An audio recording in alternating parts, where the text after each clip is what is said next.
There is something about the cold that has always made humans pause. Not the dramatic sudden cold, not the kind that arrives with a storm or a sharp wind off the sea.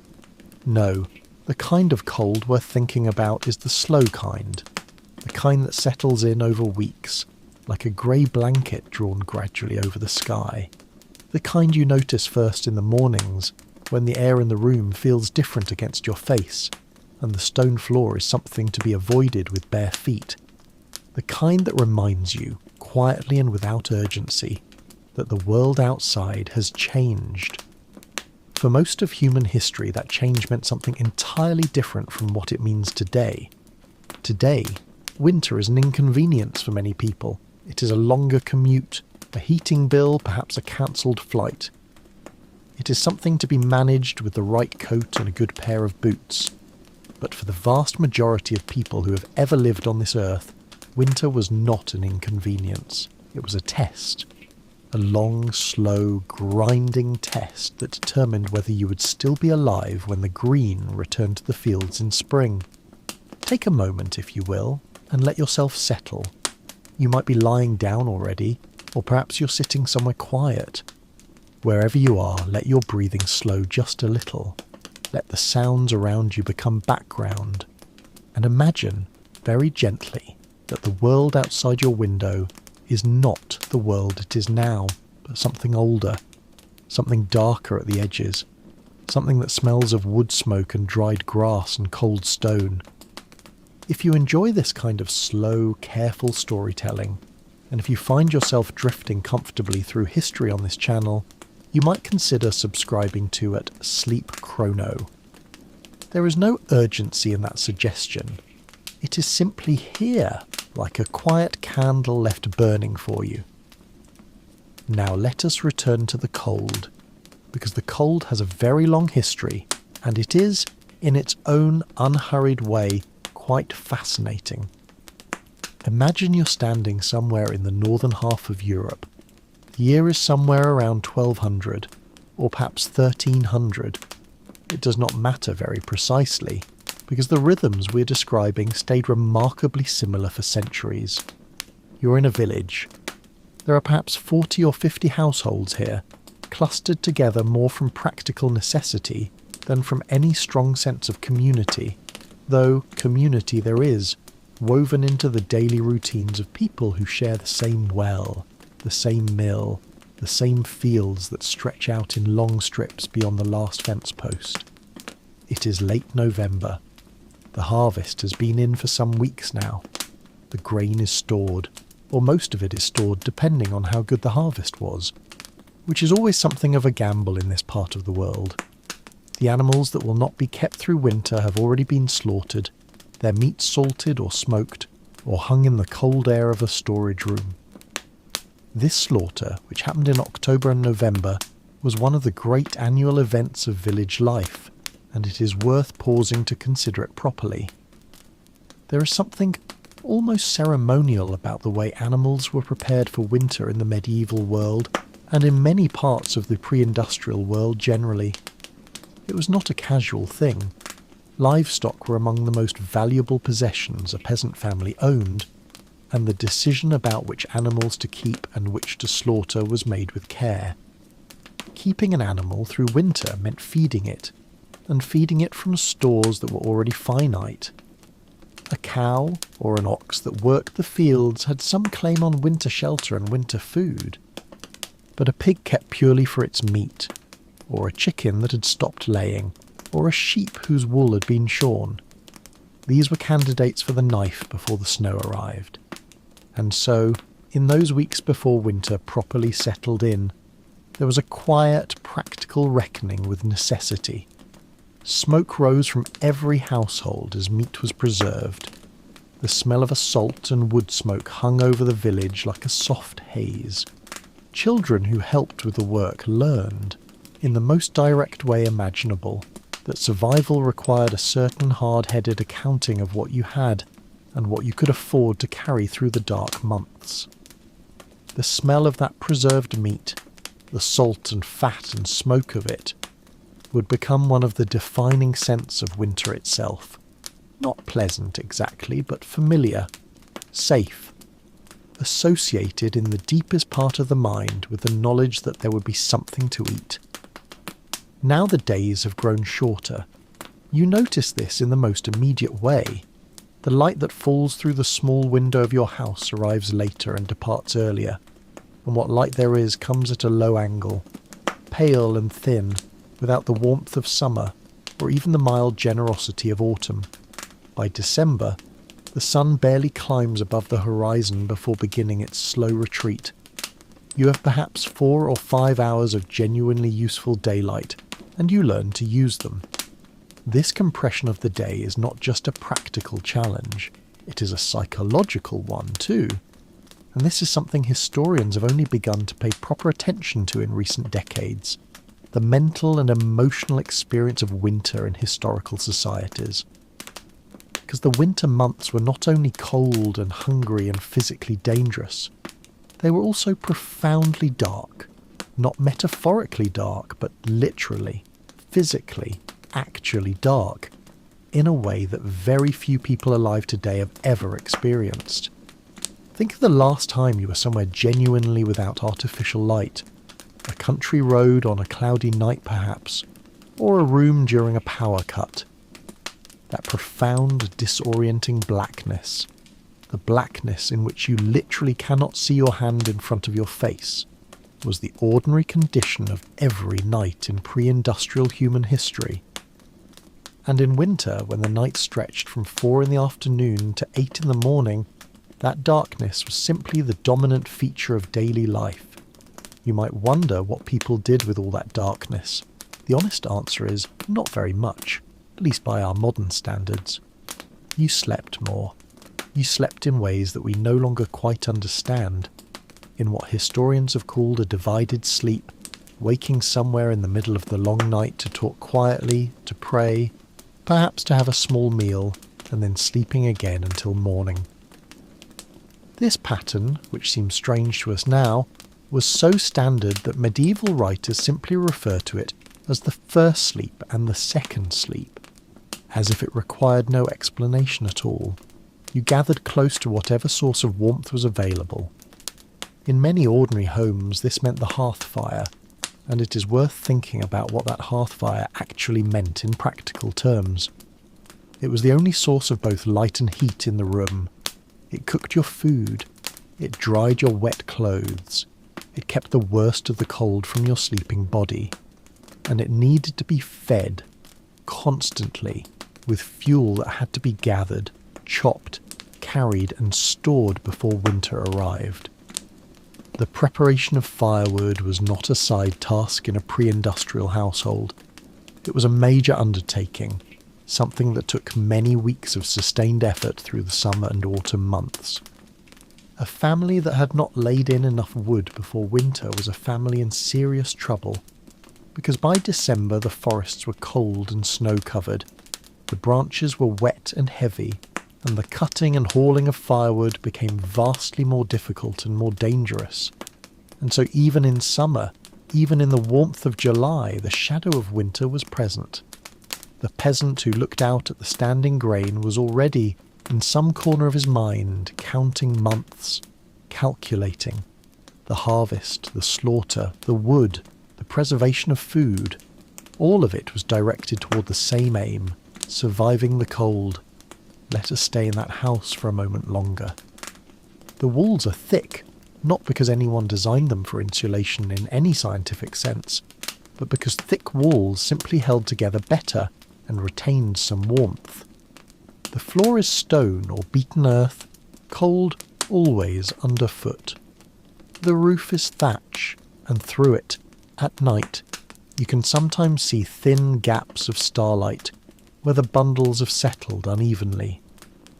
Wind finds its way through these gaps, through the ill-fitting shutters over the window openings. There is no glass, not here, not in a house like this, and through the gap beneath the door. The fire burns in the centre of the room, or against one wall if there is a proper hearth. Smoke rises and some of it finds its way out through a hole in the roof, and some of it does not. By winter, the interior of the house is perpetually smoky, and the smell of that smoke has soaked into everything. Your clothes, your hair, the straw of your sleeping mat, the beams overhead. It is not a clean smell, but it is a warm one, and after a few weeks you stop noticing it. The family sleeps together, sometimes with the animals. This is not a sign of poverty in any absolute sense. It is practical wisdom. Cattle and pigs generate significant body heat, and in a small house, that heat can mean the difference between a tolerably cold night and a genuinely dangerous one. You might find this arrangement strange or uncomfortable, but as someone who has grown up with it, the smell and the noise of livestock is simply the smell and noise of winter nights. It is familiar. It is, in its odd way, comforting. Outside, the village has gone quiet. The fields are empty. There is nothing to do in them now, and nothing to harvest. The communal work that defined summer and harvest time has given way to something more solitary and interior. People stay indoors more. They do the work that can be done indoors, spinning and weaving, mending tools, repairing harness, sharpening implements that will be needed come spring. Women spin by firelight until their fingers are stiff with cold. Men might work leather or wood, producing small things. A new handle for a tool, a patch for a shoe, a piece of carved wood that started as practical repair and became something more in the long evenings.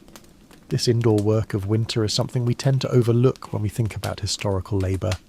We think of medieval peasants in terms of the great outdoor tasks, ploughing, sowing, harvesting. But for 3 or 4 months of every year, most of that outdoor work simply stopped, and what replaced it was this quieter, more patient kind of industry, conducted by firelight in small spaces that smelled of smoke and animals and the particular domestic smell of people living closely together. The days passed slowly. This is something worth sitting with for a moment. In our world, time moves differently.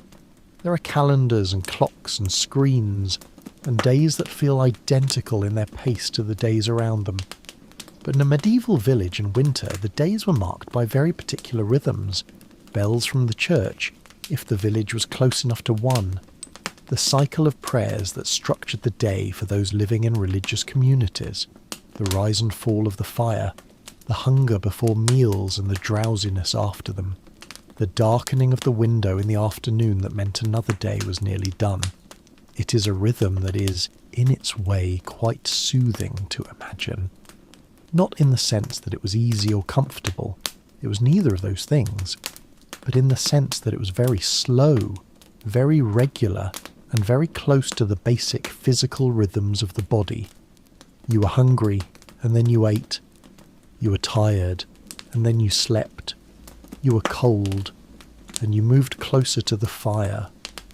The demands of the outside world, so loud and complex in warmer months, had receded to almost nothing.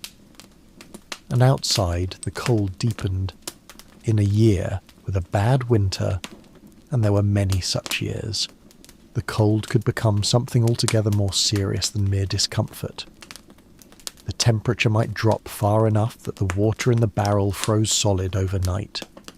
Ice formed on the inside of windows, on the inside of walls.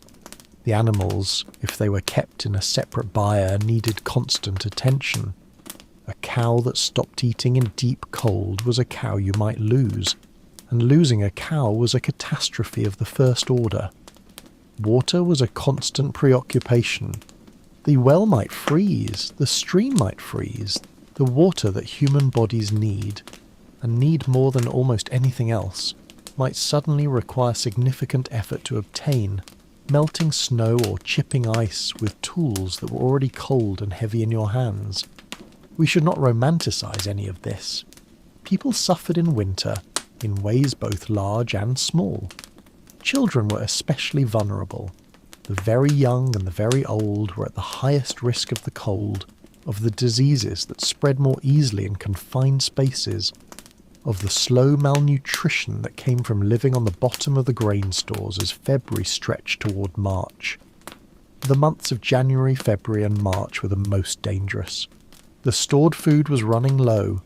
The body's reserves built up through the abundance of summer and autumn were depleted. Spring was still weeks away, and the fields were still frozen and grey. This period of the hungry gap, historians sometimes call it, was real and recurring and very difficult. It was not every year and not everywhere, but it was common enough to be part of the deep structure of pre-industrial life. The months between the exhaustion of winter stores and the first harvest of the new year were months in which people counted every measure of grain and every piece of preserved meat with a care that we can barely imagine today. And yet, winter was not only hardship, it was also rest. It was also a kind of permission to stop. The body, which had worked from before dawn to after dark through the long days of summer and harvest, was given time to recover. Not luxury time, not comfortable time, but time nonetheless. Time to sit, time to talk. Time for the kinds of slow, wandering conversation that sustained communities through the generations. The stories, the local knowledge, the accumulated wisdom of people who had lived through many winters and knew how to carry themselves through one more. Winter, in that sense, was when the oral tradition did much of its work. The long evenings were when stories were told, myths, legends, practical advice disguised as narrative, warnings dressed as entertainment. The firelight that flickered across the faces of children listening to an elder's tale was not just light, it was culture, being transmitted in the most ancient and intimate way possible from one generation to the next. We have lost most of those stories. The ones that survived are the ones that were written down, which means they are mostly the stories of people who could write. People of relatively high social standing, people connected to religious institutions, people whose literacy set them apart from the vast majority of their contemporaries. The stories told by firelight in ordinary homes have mostly vanished, though their shapes sometimes survive in the folklore collected centuries later, when scholars began to pay attention to what ordinary people believed and feared and found funny. What they feared in winter was not nothing. The cold itself was frightening, in a way that we have largely forgotten, because we have, for most of us, removed ourselves from the direct consequences of extreme cold. But the psychological weight of winter in historical societies was significant. The darkness, the confinement, the uncertainty about food, the proximity of death. These things pressed on the human mind, and the human mind responded in the ways human minds always respond, with story, with ritual, with the construction of meaning around experience that might otherwise be merely frightening. The midwinter festivals that appear in culture after culture, in society after society, across most of the inhabited world. These were not coincidences. They were responses to a shared human need. The need to mark the turning point of the year, to celebrate the fact that the days were now, very slowly, beginning to lengthen again. The need to gather together in the dark and remind each other that warmth would return. In the Norse tradition, this was Yule, a word whose origins are somewhat obscure but which seems to be connected to the wheel, to the turning of the year. The Yule fire burned through the longest nights. The Yule log was kept alight as long as possible because its warmth was connected, in some deep mythological sense, to the warmth of the returning sun. In the Roman calendar, Saturnalia fell in December, a festival of considerable exuberance, involving gift-giving, feasting, and the temporary suspension of normal social hierarchies. Slaves and masters dined together. The normal order of things was deliberately, playfully inverted, and then, when the festival was over, the order was restored.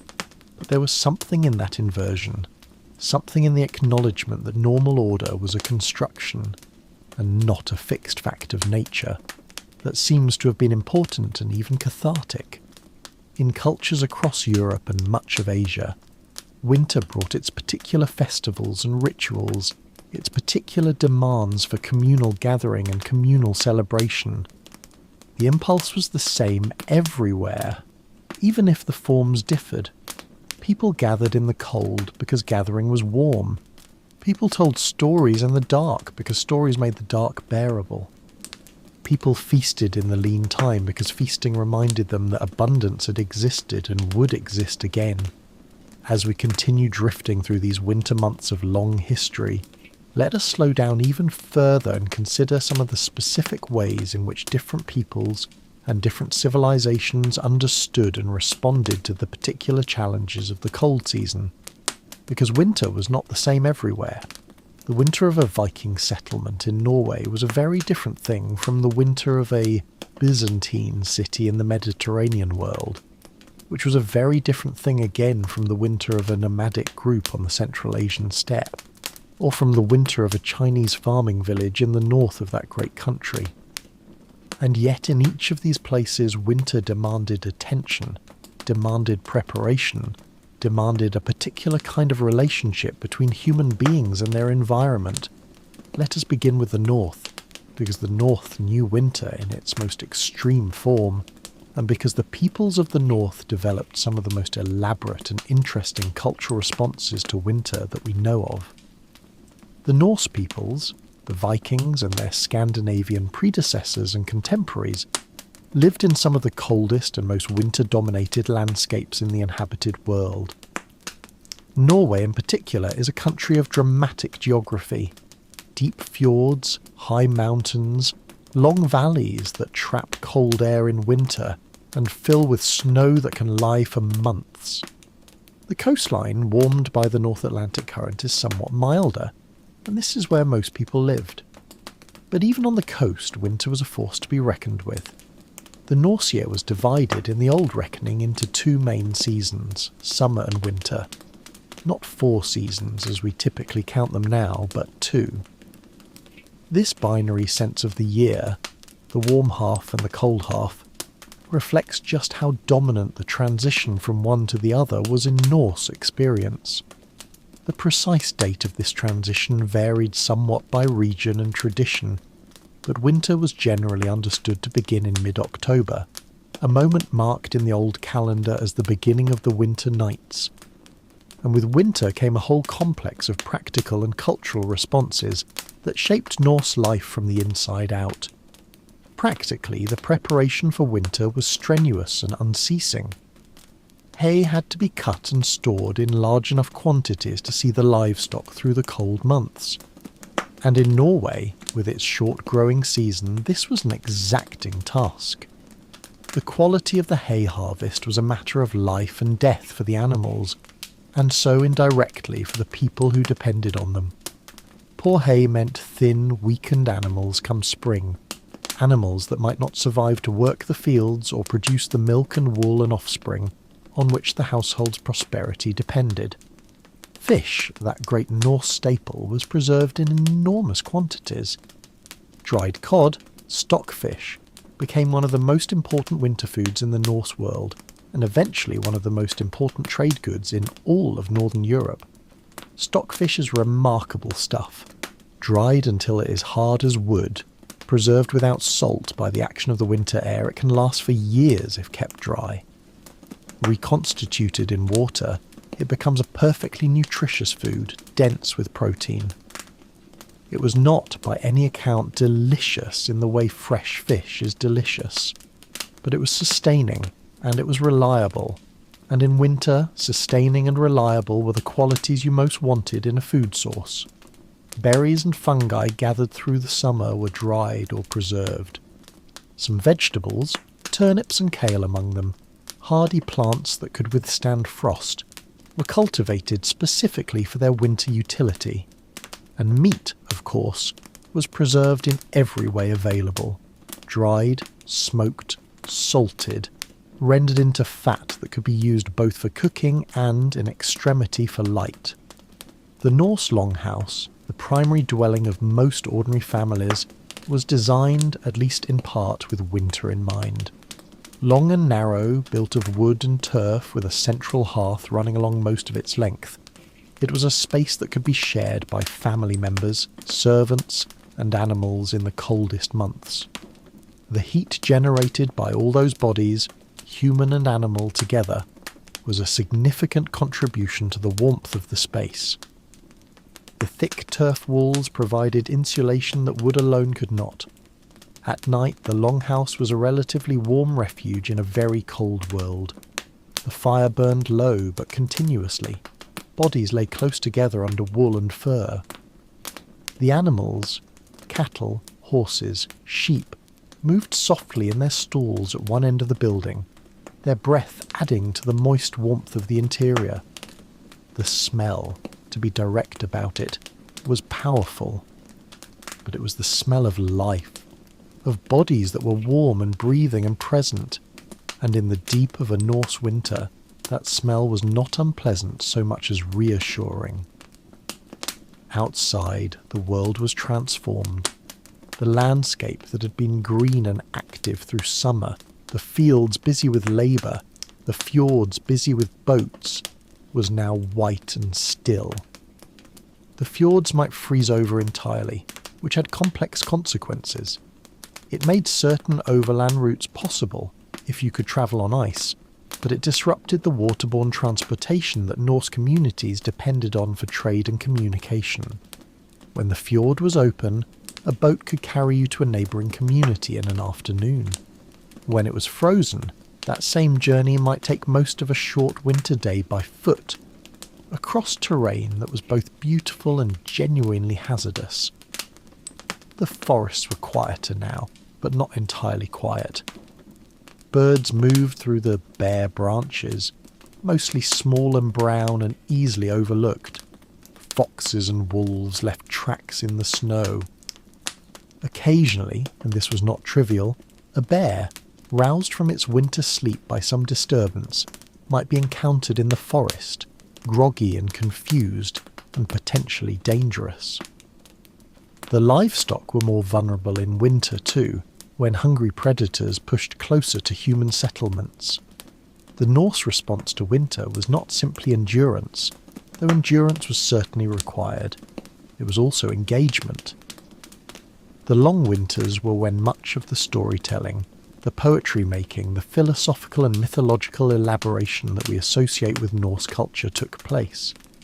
The skalds, the professional poets of the Norse world, composed and recited their intricate verse in the halls of chieftains and kings during the winter months. The great sagas were told, and much later written down, as a way of occupying and enriching the long dark hours. The Norse mythological tradition is full of winter. The great wolf Fenrir, whose binding was connected to the ending of the world, seemed to belong to winter's dark. Skadi, the goddess of winter and skiing, and yes, there was a goddess of skiing, which tells you something about how seriously the Norse took winter, had her hall in the mountains, surrounded by snow.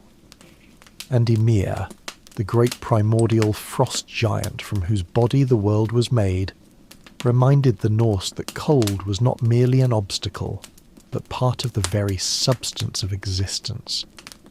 The Fimbulwinter, the great winter that preceded the end of the world in Norse mythology, was 3 winters without a summer between them, a concept that almost certainly drew on the real experience of particularly bad stretches of cold weather.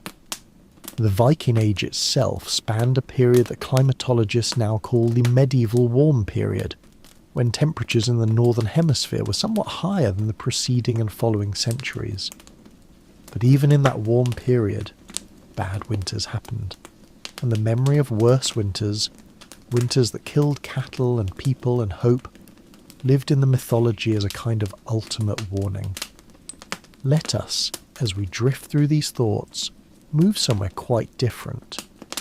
Let us move from the Norse north to the heart of the Byzantine Empire, in what is now Turkey and Greece, and consider what winter meant in that very different world. The Byzantine Empire is not the first thing most people think of when they think about winter hardship. The Mediterranean climate, with its mild winters and warm summers, seems to belong to a different world entirely from the frost-hardened villages of northern Europe. And in the cities of the Byzantine heartland, Constantinople, Thessaloniki, Antioch, winter was indeed milder than what a Norse farmer would have recognised.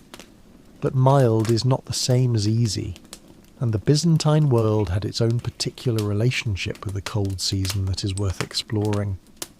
Constantinople, the great capital of the Eastern Roman Empire, was a city of perhaps 500,000 people at its height, one of the largest urban concentrations in the medieval world, and by far the largest in Europe. Feeding a city of that size was a logistical challenge in every season, but in winter it became particularly acute. The sea lanes that brought grain from Egypt and the Black Sea coast were sometimes closed by storms. The overland routes from the agricultural hinterland were sometimes impassable, and a city that cannot be fed is a city in immediate danger of social unrest. The Byzantine imperial government maintained elaborate grain stores, the grain doles that were a legacy of Roman practice, updated and adapted for the Christian Empire. The management of these stores, the calculation of how much grain to hold in reserve against a bad harvest or a disrupted supply route, was one of the most important administrative tasks of the Byzantine state. When it went wrong, when the stores ran low and the price of bread climbed, the consequences could be immediate and violent. Constantinople had a long history of bread riots, moments when the ordinary patience of the city's poor broke under the pressure of hunger. But Constantinople also had resources that a Norse village could not dream of. Its markets were open year-round, stocked with goods from across the known world. Its wealthy citizens could buy fuel for heating, spiced wine for warmth, furs for bedding, and all the many small comforts that money could provide. The city had bathhouses, the great thermae that were a legacy of Roman civilization, where for a small fee you could soak in warm water and forget, for an hour or two, the grey chill of a Byzantine January. The contrast between the experience of winter for a wealthy Byzantine merchant and for a poor tenant farmer in the Anatolian countryside was vast. In the city, in the upper registers of society, winter was a social season, a time for indoor entertainments, for the elaborate rituals of the imperial court, for the particular pleasures of warmth and company in a cold world. The palaces were heated with hypocaust systems, remnants of Roman engineering. Warm air circulated under the floors and through the walls, keeping the imperial apartments at a comfortable temperature even in the coldest months. The emperor and his court moved through winter in physical conditions that were not entirely unlike what a modern person would find acceptable. But out in the countryside, in the small villages and farmsteads of the Anatolian plateau, winter was a harder thing. The plateau lies at considerable elevation, and its winters can be severe. Cold winds off the mountains, heavy snowfall that can isolate communities for weeks, temperatures that kill livestock and freeze water supplies. The peasants who worked the land in this part of the empire were Christian, like their rulers in the capital, but their Christianity was layered over older practices and beliefs, and among those older beliefs were a whole set of rituals and observances designed to manage the particular dangers of winter. The Orthodox Christian calendar provided a structure for the winter months. The great feasts of Christmas and Epiphany, the long fasting seasons that preceded them, the saints' days that came around with reliable regularity and gave shape to what might otherwise feel like an undifferentiated expanse of cold.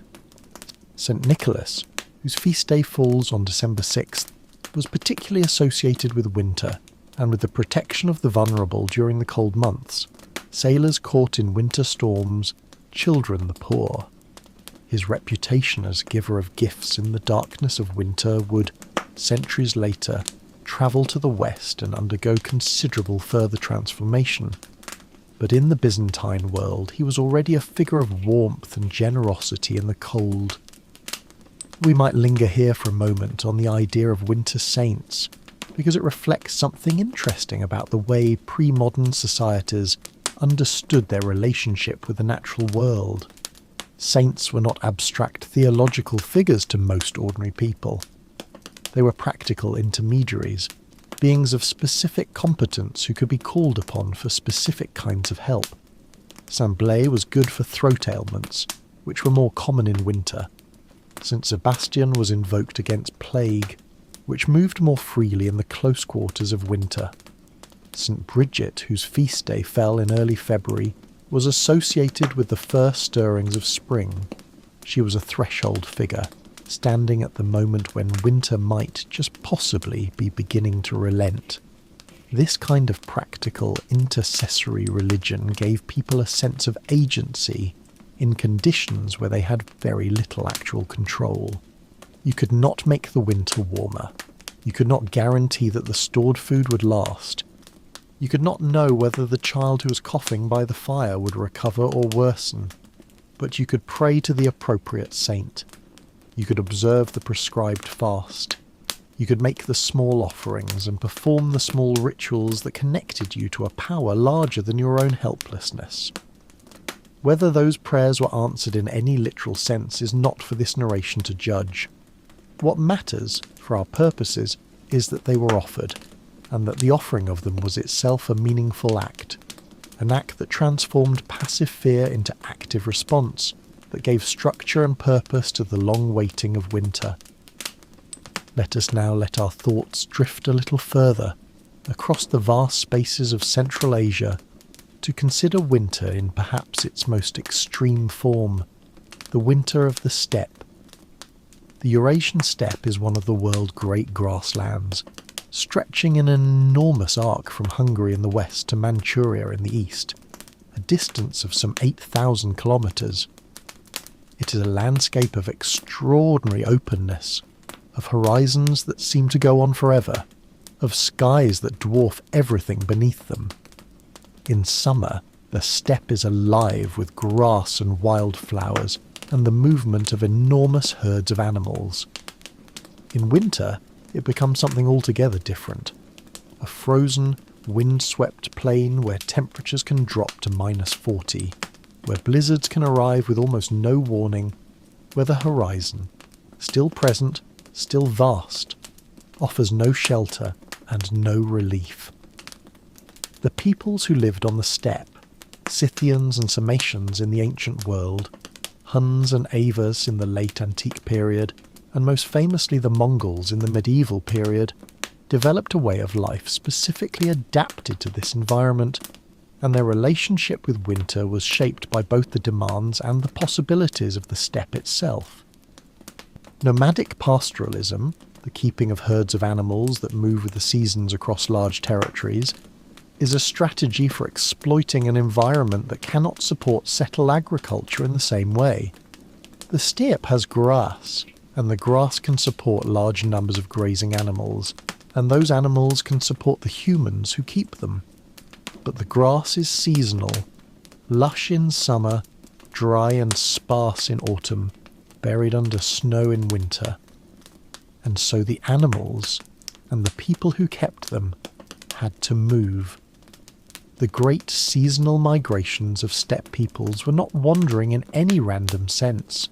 They followed established routes between summer pastures at higher elevations and winter pastures in lower, more sheltered positions.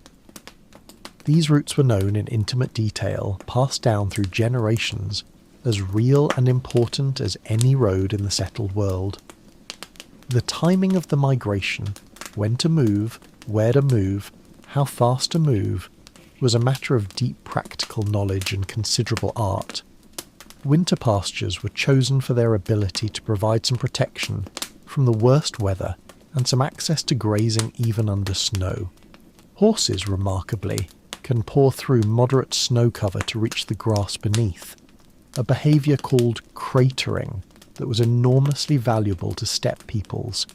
The horse that could feed itself in winter was worth far more than one that could not, and the breeding of horses with this characteristic was something steppe herders paid careful attention to.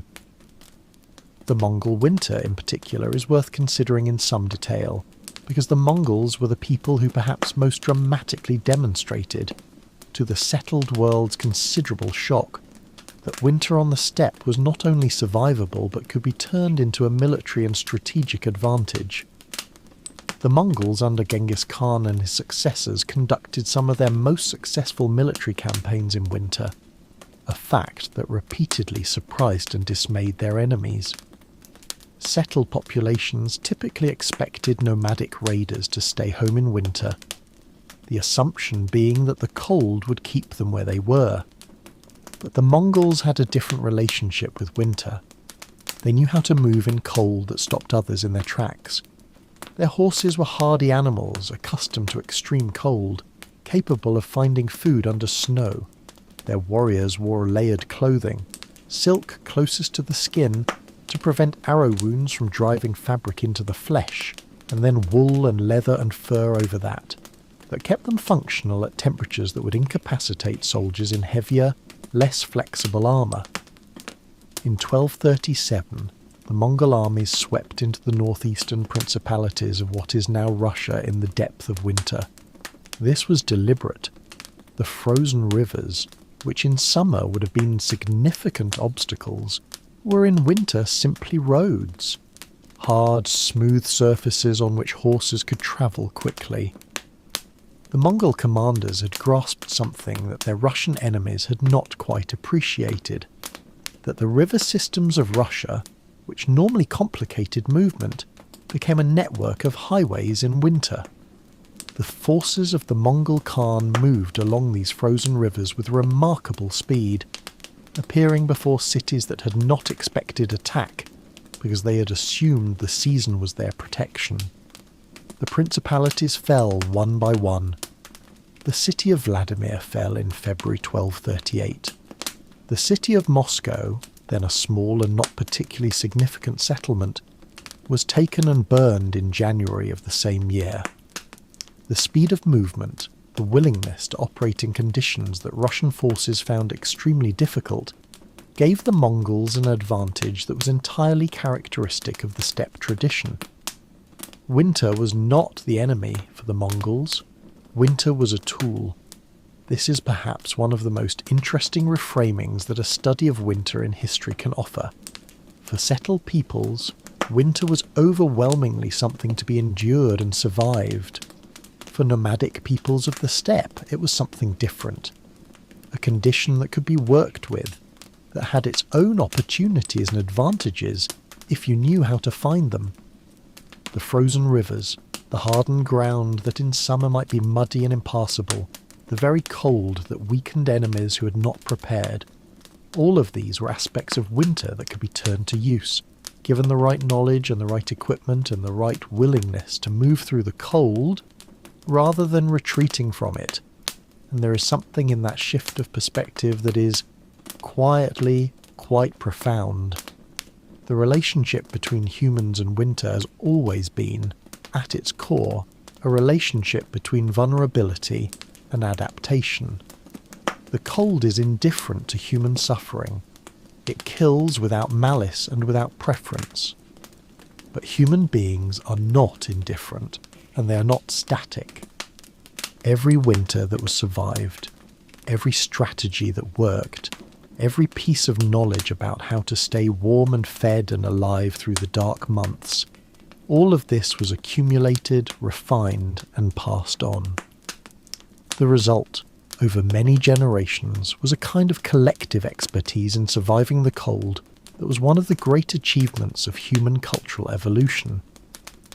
We tend to think of technology and cultural evolution in terms of dramatic innovations, the wheel, writing, metallurgy, but the quieter innovations, the discovery that a particular kind of moss made effective insulation, or that cattle could be kept through winter on smaller rations than previously thought if the barn was kept warm enough, or that river ice could be used as a road. These too were part of the great accumulation of human knowledge, and winter, by demanding so much, drove the accumulation of a great deal of it. Let us rest here for a moment. If you are still with us, drifting through these cold centuries, thank you for listening. If the quiet history of these winter nights has settled something in you, if your breathing has slowed and the world outside seems a little more distant, you might, in your own gentle time, think about leaving a comment or a like on this video. It helps this channel continue in the same way that a little stored grain helped a medieval household continue through February. There is no urgency in it. Simply, if the thought occurs to you, it is welcome. Now let us continue. The fire is still burning, the wind is still outside, and there's much more to discover about the long, cold, quietly extraordinary history of winter. We've been speaking about winter in somewhat broad terms, about its social structures, its cultural responses, its demands on human communities. But let us narrow our focus for a while and consider winter in its most immediate and physical dimension, what it does to the human body. The human body is a warm-blooded organism, which means it generates its own heat from within. This is one of the great evolutionary advantages of mammals over reptiles and other cold-blooded creatures. We can function across a much wider range of external temperatures because our internal temperature is maintained by our own metabolic processes rather than dictated by the temperature of our surroundings. But this advantage has costs. Maintaining body temperature requires fuel, food, and it requires a functioning circulatory system that can direct warm blood where it is needed, and it has limits. Below a certain environmental temperature, or after a certain duration of exposure to cold, the body's mechanisms for maintaining warmth begin to fail. Hypothermia, the dangerous lowering of the body's core temperature, is a gradual process that begins deceptively with a feeling of unusual warmth. This is one of the cruel tricks of the cold. As the body's core temperature drops, the blood vessels in the skin dilate in a kind of last-ditch effort to redistribute heat, and the person feels briefly warmer than they have in hours. They may even feel too warm. In cases of severe hypothermia, people have been found who removed their own clothing because they felt overheated, a phenomenon so well documented that it has its own clinical name. For most of human history, people did not have clinical names for what happened when someone got too cold for too long, but they knew very well what it looked like. The slowness of movement, the confusion of thought, the slurred speech, the growing stillness that was so much like sleep, but so much more dangerous. A person in deep hypothermia needed warmth immediately, from fire, from warm bodies, from whatever was available. And in many cases that warmth was not available, or was not provided in time. The risks were not equal. Infants and young children were at high risk because their ratio of body surface area to body mass is higher than that of adults, which means they lose heat more quickly. The elderly were at risk because the mechanisms that generate heat become less efficient with age. The thin and the malnourished were at risk because body fat is a significant insulator, and because the metabolic process of generating heat requires calories, which the hungry do not have in abundance. In a medieval winter, all of these vulnerable groups were present in every community. The infant who slept near the fire, but perhaps not near enough. The grandmother whose circulation was no longer what it had been.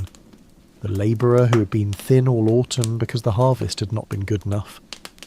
For all of these people, a particularly cold night, a malfunction of the fire, an illness that kept them from eating and moving, any of these could tip the balance. Frostbite is a separate phenomenon from hypothermia, affecting the extremities, fingers, toes, ears, nose, where the circulation is reduced by the body's own cold response mechanisms. When the body senses severe cold, it prioritizes the core over the periphery, redirecting blood from the hands and feet toward the vital organs. This is sound survival strategy at the level of the organism, but for the fingers and toes it means a reduction in blood flow that, in severe cold, can lead to the freezing of tissue. Frostbitten tissue is damaged in ways that may be permanent, and in historical contexts where the condition could not be properly treated, frostbite often resulted in the loss of affected digits or limbs to infection and gangrene. For people who worked outdoors in winter, and many people did, because animals still needed tending, and water still needed to be fetched, and the simple necessities of daily life did not cease because the temperature had dropped, frostbite was an occupational hazard. The blacksmith's hands, the farmer's feet, the soldier's ears, these were all vulnerable when the cold was deep and prolonged.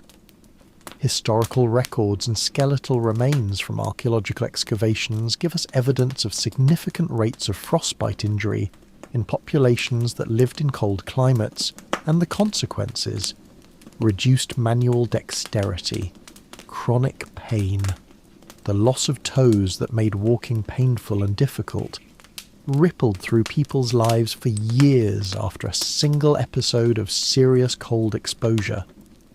Beyond the acute dangers, winter created a more insidious form of physical threat through its effects on nutrition.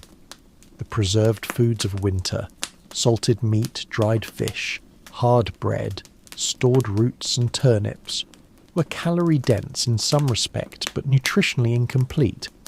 Vitamin C in particular was difficult to obtain in winter because the fresh fruits and vegetables that provide it were not available. The result in winter-stressed populations was scurvy. Scurvy is caused by severe vitamin C deficiency, and its symptoms are unpleasant in a particularly insidious way. The connective tissue throughout the body deteriorates, old wounds reopen, the gums become spongy and bleed, the teeth loosen in their sockets. The person affected becomes profoundly weak and eventually, if untreated, dies. Scurvy was not something that happened suddenly. It accumulated over weeks and months of vitamin C deprivation, which meant that it was most severe in late winter, when the lack of fresh food had had the longest time to make itself felt. We tend to think of scurvy as a disease of sailors. James Linn's famous experiments with citrus on long sea voyages are one of the landmark stories of early medical science. But scurvy on land, among winter-stressed populations, was common too, even if it was not always recognised as a distinct disease entity. The weakness, the bleeding, the joint pain were attributed to various causes, to the cold itself, to moral failing, to divine displeasure, and they were treated, when they were treated at all, with whatever plant-based remedies were locally available. Some of those remedies were actually effective. Spruce tea made from the needles of coniferous trees is rich in vitamin C. Rose hips, the fruit of the wild rose, also contain significant amounts. Certain fermented foods, sauerkraut for instance, which was a staple in Central and Northern Europe, retained some vitamin C through the fermentation process. These were not scientifically reasoned solutions. They were empirical ones, accumulated through the long experience of living in places where fresh vegetables were unavailable for months at a time. They worked, even if the people who used them could not have explained why they worked. The body under winter stress was also an immunologically compromised body. The combination of cold, poor nutrition, and close living quarters created conditions in which infectious disease spread easily and met a population with reduced defences. The great epidemic diseases of historical societies, plague, smallpox, typhus, were not specifically seasonal in all cases, but many of the respiratory illnesses that were endemic in pre-modern populations did show winter peaks. People crowded indoors, sharing air and proximity, were more exposed to pathogens. People whose immune systems were weakened by cold and hunger were less able to fight those pathogens off. Influenza, the disease we now call the flu, is almost certainly an ancient companion of humanity, though its history before the modern period is difficult to reconstruct, precisely because historical descriptions of disease are rarely specific enough to allow confident identification. But respiratory illnesses that spread through communities in winter killing the vulnerable and weakening the rest, appear in historical records from ancient Greece onward. The Athenian plague of 430 BCE, which devastated Athens at a critical moment in the Peloponnesian War, was probably a winter-worsened epidemic of some kind, though its precise identity continues to be debated by medical historians. The experience of illness in winter was also shaped by the particular conditions of winter space. A sick person who was confined to bed needed to be kept warm, and in a pre-modern household, keeping a sick person warm through the night required someone to keep the fire going. This was women's work, typically in the gender divisions of most historical societies. It was the mother, the wife, the daughter who sat up through the cold night tending the fire, and the sick person, and the children who might also be at risk. The labour of winter caregiving was largely invisible to the historical record, because it was domestic labour performed by women, but it was enormous in its scale and its consequences. A woman who nursed a sick household through a bad winter was performing work that was physically exhausting, emotionally draining, and genuinely dangerous. Not only the danger of the sick person's illness spreading to her, but the simple danger of being chronically sleep-deprived and cold and overworked during a season that was already hard enough. This is something worth holding in mind as we move through the history of winter. The unequal distribution of winter's burdens, not just between rich and poor, though that distribution was always severe, but between men and women, between the able-bodied and the vulnerable, between those whose social position gave them access to warmth and food, and those whose social position meant they were always at the edge of what winter permitted.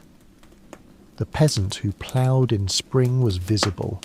The woman who kept the household alive through February was largely not, and yet her work was at least as essential. Let us move now from bodies to buildings, from the question of what winter did to people, to the question of how people sheltered themselves from it. The architecture of cold climates is one of the most fascinating examples of how human beings adapt to their environment through accumulated practical wisdom. And in studying historical buildings and their remains, we can read, in the materials and dimensions and arrangements of stone and wood and earth, the record of communities grappling with the specific demands of cold. The earliest human shelters were, of course, caves, not in the prehistoric caveman sense of popular imagination, but in the practical sense that rock is an excellent insulator, and a cave or rock shelter provides immediate protection from wind and precipitation at no construction cost.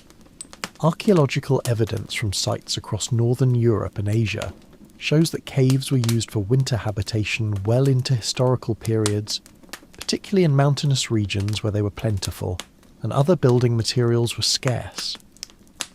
But human beings quickly moved beyond simple caves to constructed shelters, and those constructions evolved over centuries toward configurations that were remarkably well adapted to their climates. The roundhouse of Bronze Age and Iron Age northern Europe, a circular structure with a steep, heavy thatch roof and a central hearth, was a form that persisted for thousands of years, and it persisted for good reasons. The circular form minimised the ratio of wall surface to floor area, which minimised heat loss. The central hearth put the warmth at the geometric centre of the space, maximising its reach. The steep roof shed snow efficiently and resisted the weight load that accumulated snowfall could impose. In Scandinavia, the longhouse form that developed in the Viking Age and beyond was an adaptation to the specific conditions of Norse life. The need to shelter both people and animals in the same structure, the availability of timber as a building material, the elongated form that grew as households grew. The turf that was often used to insulate the walls and roof of Norse buildings is still used, in updated forms, in Icelandic construction today, a testament to how well that approach worked in cold, damp, windy conditions.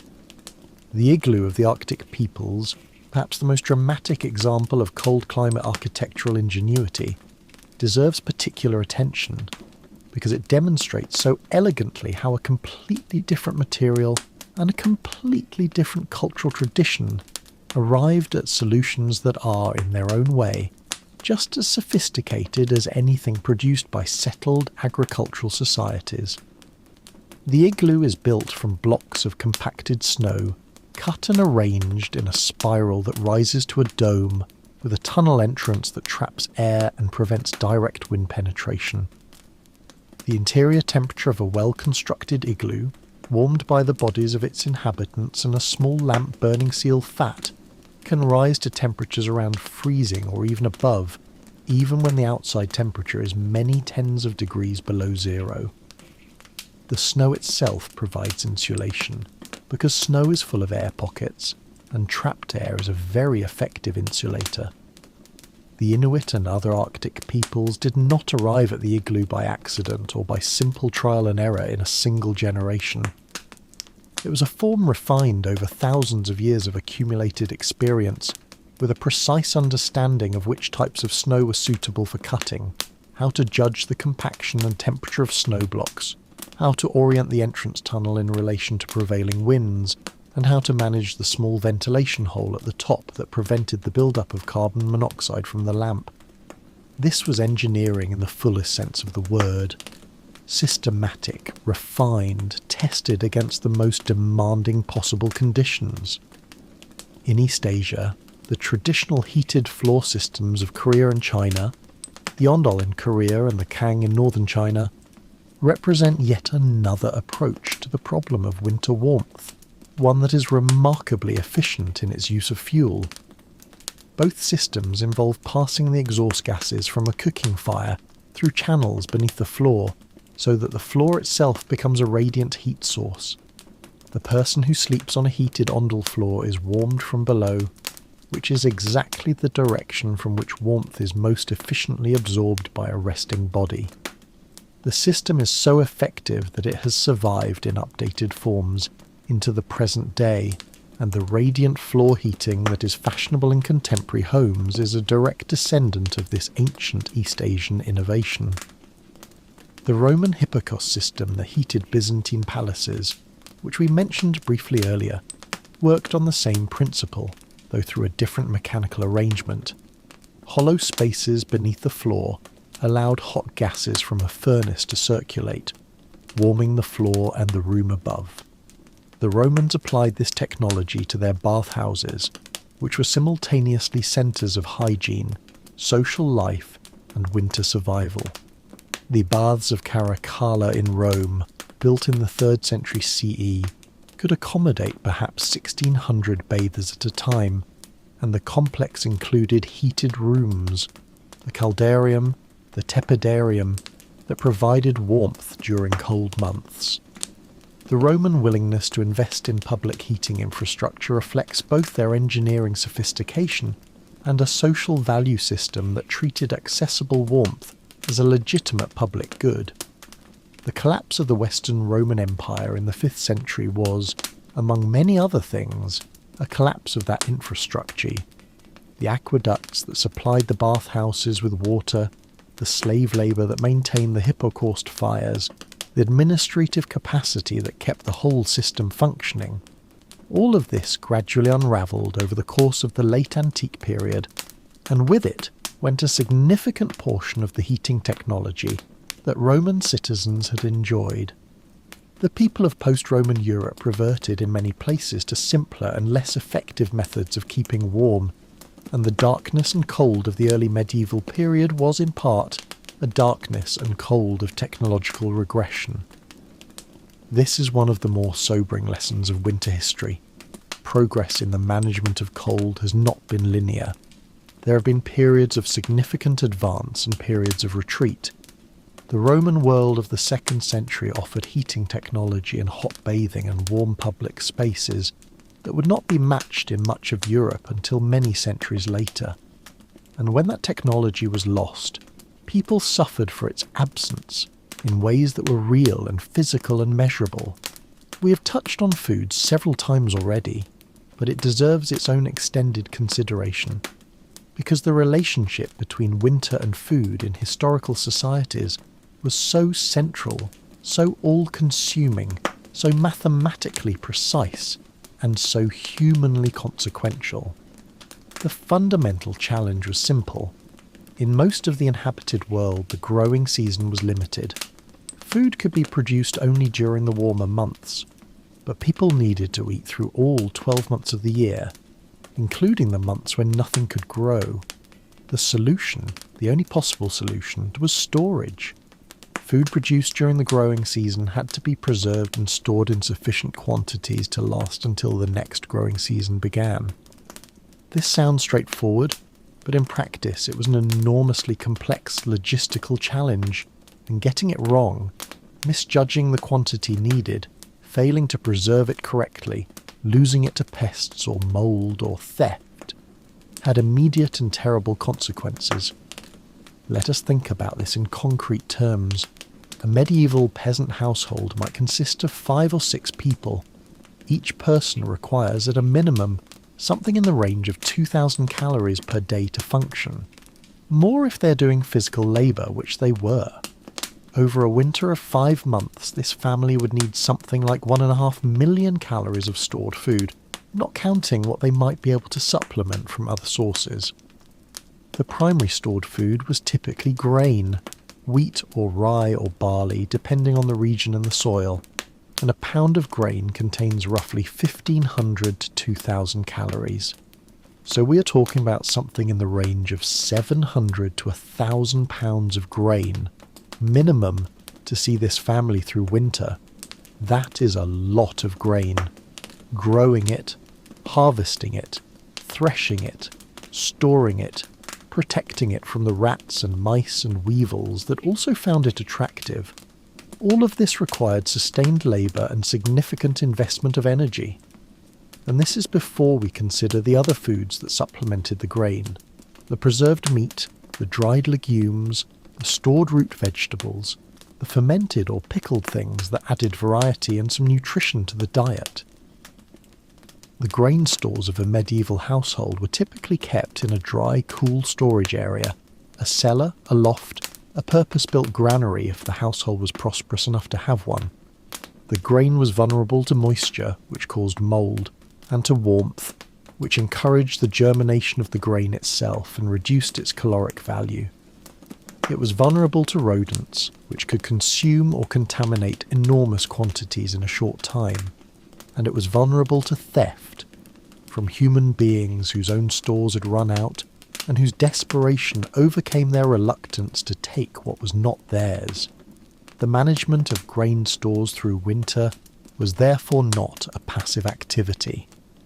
It required regular inspection, regular maintenance, the application of various techniques, spreading herbs thought to repel rodents, ensuring adequate ventilation, turning the grain to prevent clumping and moisture accumulation that represented the accumulated practical wisdom of generations. Getting it right was not glamorous work, but it was essential work, and the person who managed the stores, typically a woman in most European cultural contexts, was performing a role of genuine strategic importance to the household's survival. When the stores ran low, the family faced a calculation of increasing urgency. How many weeks of grain remained? How long until the new season's food would be available? Could the gap between them be bridged, and if so, with what? This calculation was not done with spreadsheets and digital tools. It was done in the head, with an intimacy of knowledge about the grain sacks and the mouths to feed that is hard to imagine now. People knew their stores the way we know our bank account balances, perhaps better, because the stakes were more immediate. The poorest households, those with the thinnest margins, might exhaust their grain before spring arrived. What happened then was not death by starvation, usually because communities were more interconnected than popular imagination suggests, and there were mechanisms for sharing and mutual aid that came into play in extremity. The wealthier household that still had grain might lend or sell some to a neighbour in need. The lord of the manor might open his stores to his tenants, if he calculated that keeping them alive was worth the cost. The church might distribute alms, including food, to those who came to ask. But these safety nets were not reliable, and they were not sufficient in genuinely bad years. The famines of medieval European history, and there were many of them, with the Great Famine of 1315 to 1322 being perhaps the most devastating, were events in which the normal mechanisms of storage and mutual aid broke down catastrophically, in which winter followed a poor harvest, and the spring that followed brought more hunger rather than relief. The Great Famine deserves a moment of attention. It was caused ultimately by a sustained period of climatic deterioration at the beginning of the 14th century, the beginning of what climatologists call the Little Ice Age, a period of several centuries during which temperatures across the Northern Hemisphere were somewhat lower than they had been in the preceding medieval warm period. Lower temperatures meant shorter growing seasons. Shorter growing seasons meant smaller harvests. Smaller harvests, repeated over several years in succession, meant depleted reserves, rising prices, and eventually starvation on a massive scale. Contemporary accounts of the Great Famine describe scenes of terrible suffering. People eating the bark of trees, people eating the bodies of the recently dead. A collapse of social order as the desperate took from the weak, and the weak had nothing left to take. In some regions, as much as 10 to 15% of the population died in the famine years, not from any disease, but simply from the absence of enough food. This is the extreme end of what winter could do, when winter came after bad summers and before more bad summers. It is not the ordinary winter experience, even in the medieval period. Most years, most people survived the winter and emerged in spring thinner and tired and relieved, ready to begin the cycle again. But the possibility of the Great Famine was always present, and the memory of past famines was part of the cultural knowledge that shaped how communities understood and prepared for winter.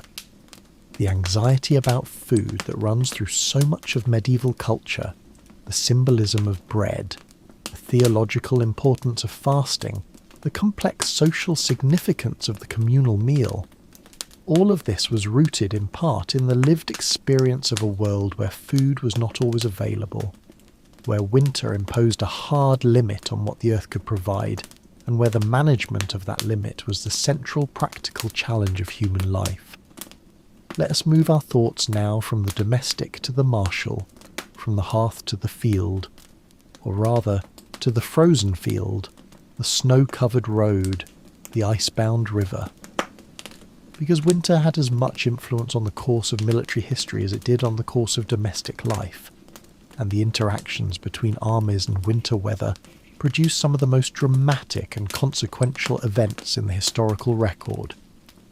The conventional wisdom in most military traditions before the modern period was that wars were summer affairs. You campaigned in the warm months, when the roads were passable, when the food was more available, when your soldiers could sleep on the ground without risking death by exposure. You went home in winter, or at least you stopped moving. You found quarters in a town or a castle or a well-supplied camp, and you waited for spring. This was not merely laziness or convention. It reflected genuine logistical constraints. An army is a very large number of people who need to move together across a landscape, and who need to eat every day. In summer, they can forage from the countryside, supplementing their supply lines with whatever the surrounding farms and villages can provide. In winter, the countryside is bare. There is nothing to forage. The roads are frequently impassable. Deep mud in the thaws, hard ice in the deep cold, and the confusing in-between states that made wheeled vehicles and horses with shod hooves equally miserable. Moving supplies overland in winter was slow, expensive, and unreliable. An army in the field in winter was therefore burning through its supplies at an accelerating rate, with reduced ability to resupply, in conditions that weakened the soldiers and killed the horses and made even the simplest movements far more difficult and far more costly than they would have been in the summer.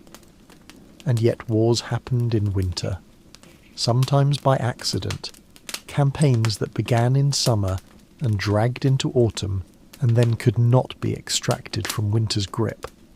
Sometimes by calculation, the calculation that the enemy expected winter to bring safety, and that surprising them in the cold season was worth the additional costs and difficulties.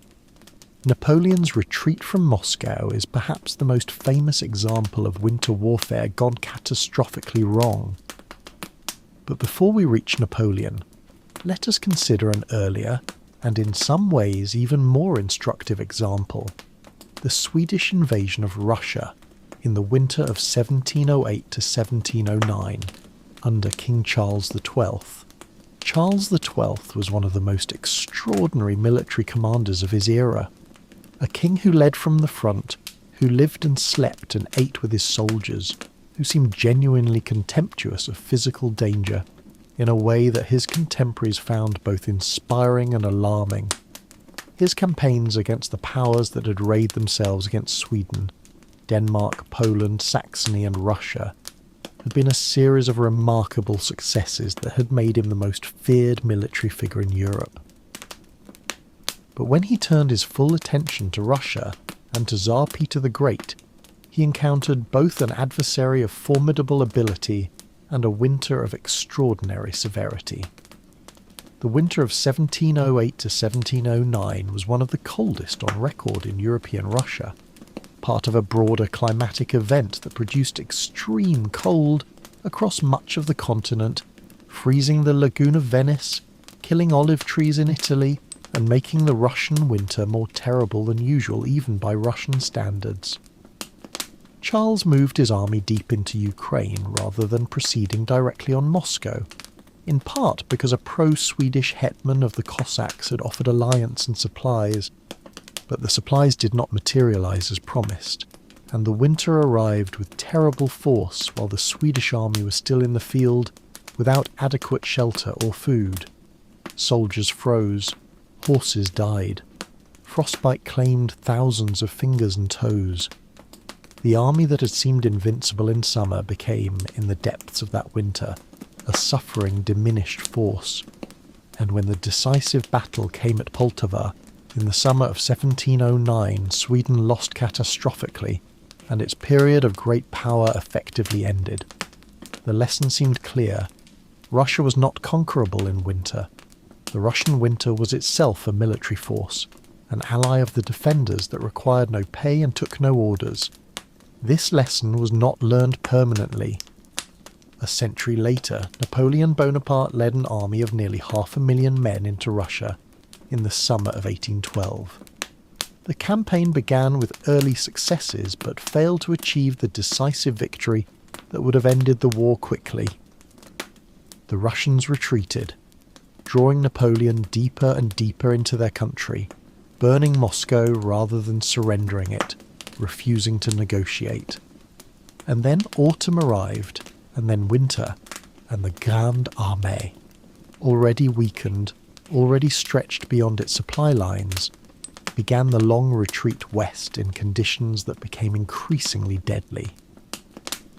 The retreat from Moscow is one of the great catastrophes of military history, and much of what made it catastrophic was the Russian winter. Temperatures dropped to -20, -30, and lower. Soldiers who had no winter clothing, the campaign had been expected to end in summer, froze in their summer uniforms. The horses died in enormous numbers, killed by the cold and the absence of fodder, and with the horses went the artillery and the supply wagons. Men who fell behind were captured or killed. Men who kept moving were nearly as badly off, exhausted and frozen and hunted by Cossack cavalry that knew the country and the cold in ways the French soldiers could not. Of the approximately 600,000 men who crossed into Russia in June 1812, something around 100,000 returned in any condition to fight again. The rest were dead, from battle, from disease, but mostly from the cold and the hunger that winter imposed on an army that had lost its coherence and its supplies. The parallels between Napoleon in 1812 and Charles XII in 1709 were noted at the time by people who had read their history, and yet they had not been sufficient to prevent Napoleon from making what, in retrospect, seems like the same fundamental error: underestimating the Russian winter and overestimating the ability of a large army to survive in it. More than a century after Napoleon, Hitler's Operation Barbarossa, the German invasion of the Soviet Union in 1941, repeated the pattern again in the most devastating possible way. The Germans had planned for a quick summer campaign, expecting to defeat the Soviet Union before winter arrived. They had not prepared winter clothing for most of their troops. When the Soviet Union did not collapse on schedule, and when the October and November rains turned Russian roads to impassable mud and then froze them into treacherous ice, the German advance slowed and then stopped. Outside Moscow, in temperatures that dropped to -40, German soldiers in summer uniforms confronted Soviet troops properly equipped for the cold, and the Soviet counter-offensive of December 1941, which came as a significant surprise to the German High Command, pushed the Germans back from the capital. The pattern across these three cases, separated by centuries but connected by the same fundamental dynamic, is striking. A powerful military force, confident in its summer strength, encounters the Russian winter and is degraded or destroyed by it. The particular severity of Russian winters was a factor, but not the only one. The more important factor was the failure of imagination, the failure to take winter seriously as a military environment, to plan for it, to equip for it, to adjust strategic timelines around its demands. This failure of imagination was not stupidity. These were, in many cases, intelligent and experienced commanders. It was something more like the difficulty of extending human cognition beyond the familiar, the tendency to plan in terms of conditions you have experienced rather than conditions you might encounter. The generals who planned campaigns in temperate European climates knew temperate European winters. They did not, in their bones, know the Russian or Ukrainian winter, and they did not find it easy to imagine what it would mean for their plans. Winter, in this sense, was not just a physical reality. It was a test of imagination and preparation, and a particularly severe one, because the consequences of failing it were measured not in inconvenience, but in lives. As we continue drifting through this long history of the cold, let us slow our pace a little further. Let us allow the wind outside, whatever wind it is, wherever you are tonight, to become the wind that moved across these landscapes. Let us allow the warmth around you now, the warmth of your blanket or your room or the simple heat of your own body, to feel, just for a moment, like the remarkable thing it actually is. The history of medicine and the history of winter are deeply intertwined, because winter was when sickness came most reliably and most severely. The cold that weakened bodies, the close quarters that spread infection, the nutritional deficiencies that undermined immune function, all of these converged in the winter months to create what was, for most of human history, the most medically dangerous time of year. Ancient and medieval medicine had frameworks for understanding winter illness that were internally consistent, even if they were wrong by modern standards. The Hippocratic tradition, the body of Greek medical thought that dominated Western medicine for nearly 2,000 years, organised its understanding of health and disease around the concept of the four humours: blood, phlegm, yellow bile, and black bile. Each humour was associated with a season, and winter was associated with phlegm, which was cold and moist. The predominance of phlegm in winter explained, within this framework, the prevalence of respiratory illnesses, the coughs and colds and chest infections that filled every winter household. treatment accordingly aimed at rebalancing the humours, warming and drying a body that had become too cold and moist. Hot drinks, warming foods, fires, wool and furs. All of these were prescribed not just as comfort measures, but as therapeutic interventions with a specific humoral rationale. In this particular case, the theory and the practice happened to align reasonably well. Warmth and fluid intake genuinely do help with many winter respiratory illnesses, even if the humoral explanation for why they help is entirely wrong. Herbal medicine offered a substantial pharmacopoeia for winter ailments, drawn from the plants that were gathered and dried through the summer. Elderberry was used for fevers and colds, and we now know it contains compounds that have some genuine antiviral activity. Thyme and other aromatic herbs were used for respiratory complaints, and thymol, the compound that gives thyme its distinctive smell, is a genuine antimicrobial agent. Garlic was used widely for its antimicrobial properties, which are real. Honey was used as a wound dressing and a treatment for coughs, and its antimicrobial properties too are genuine. These folk remedies, accumulated through generations of observation and experiment, formed a practical medical tradition that was not without real efficacy, even as it was embedded in theoretical frameworks, humoral medicine, spiritual causation, astrological influence, that we would now regard as incorrect. The people who knew these remedies, or the village healers, the wise women, the monks who maintained medicinal herb gardens, were not charlatans or fools. They were the custodians of a practical tradition that represented the best available medicine in their time and place. In the monasteries of medieval Europe, the healing tradition was particularly well developed, because monasteries had the resources to maintain physic gardens, the literacy to preserve and copy medical texts, and the communal obligation to care for the sick. The infirmary of a well-run monastery was, by the standards of its time, a reasonably effective medical facility. It was warm, which was not nothing. It had trained caregivers who observed the progression of illnesses with some attention. It had access to medicinal herbs and some pharmaceutical preparations. And it provided the one thing that no medicine could substitute for: sustained, attentive care over the full course of an illness.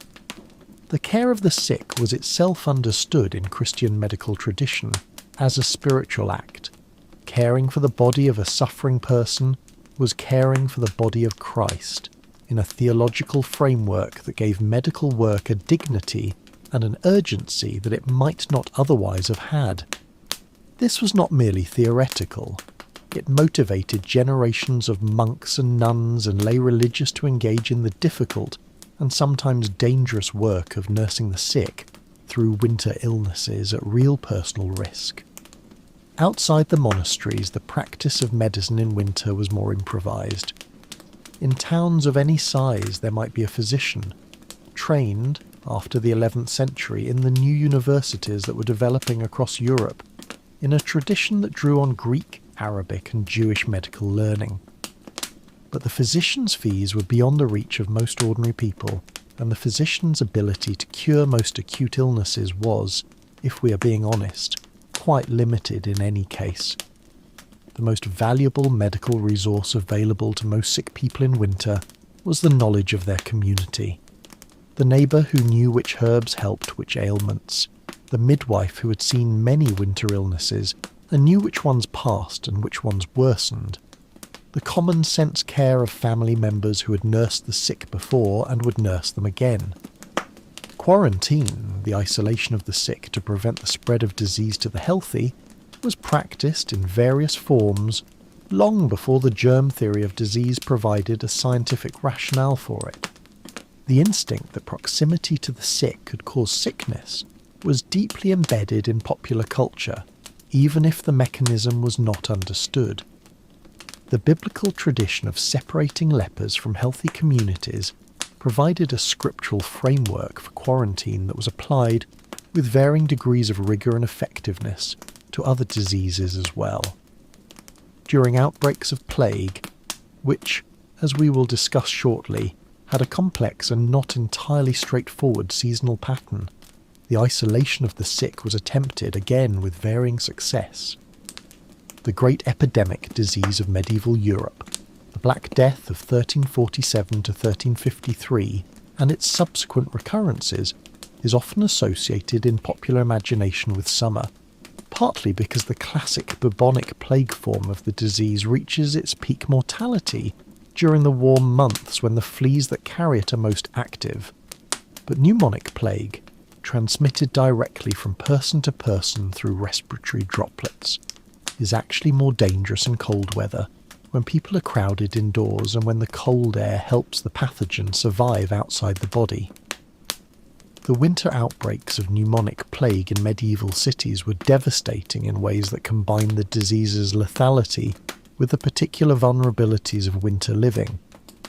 And then there was the ordinary mortality of winter, which required no epidemic to achieve its toll. In historical populations without access to modern medicine, the winter death rate was consistently higher than the summer death rate.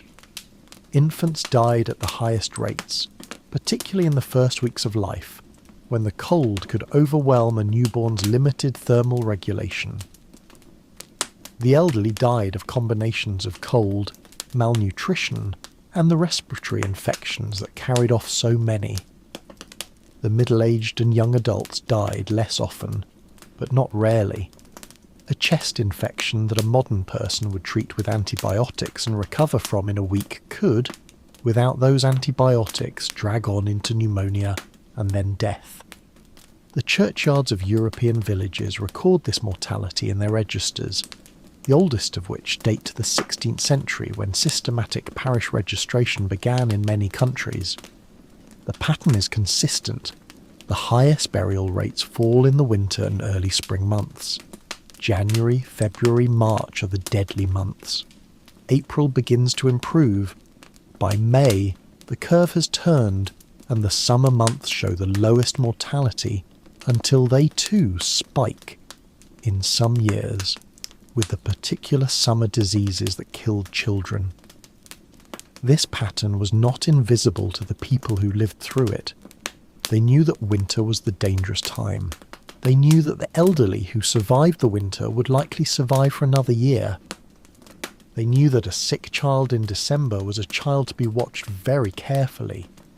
This knowledge was not comforting, but it was real, and it was integrated into the emotional and spiritual life of communities in complex ways. The willingness to make deathbed preparations in autumn, to settle accounts, to make arrangements, to say what needed to be said, was not morbidity or fatalism. It was practical wisdom.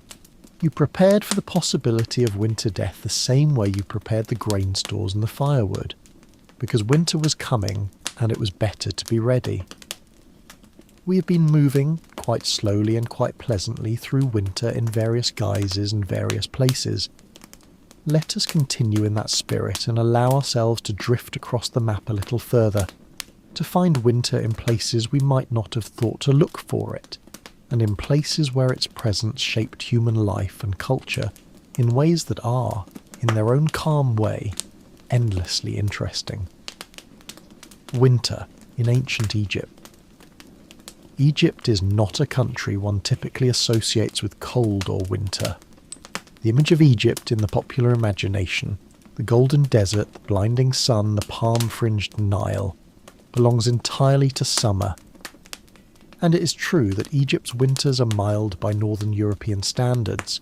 Temperatures in Cairo rarely fall below 10 degrees Celsius, and snow is so rare as to be a novelty when it occurs. But the Egyptian year was not organised around a summer-winter division.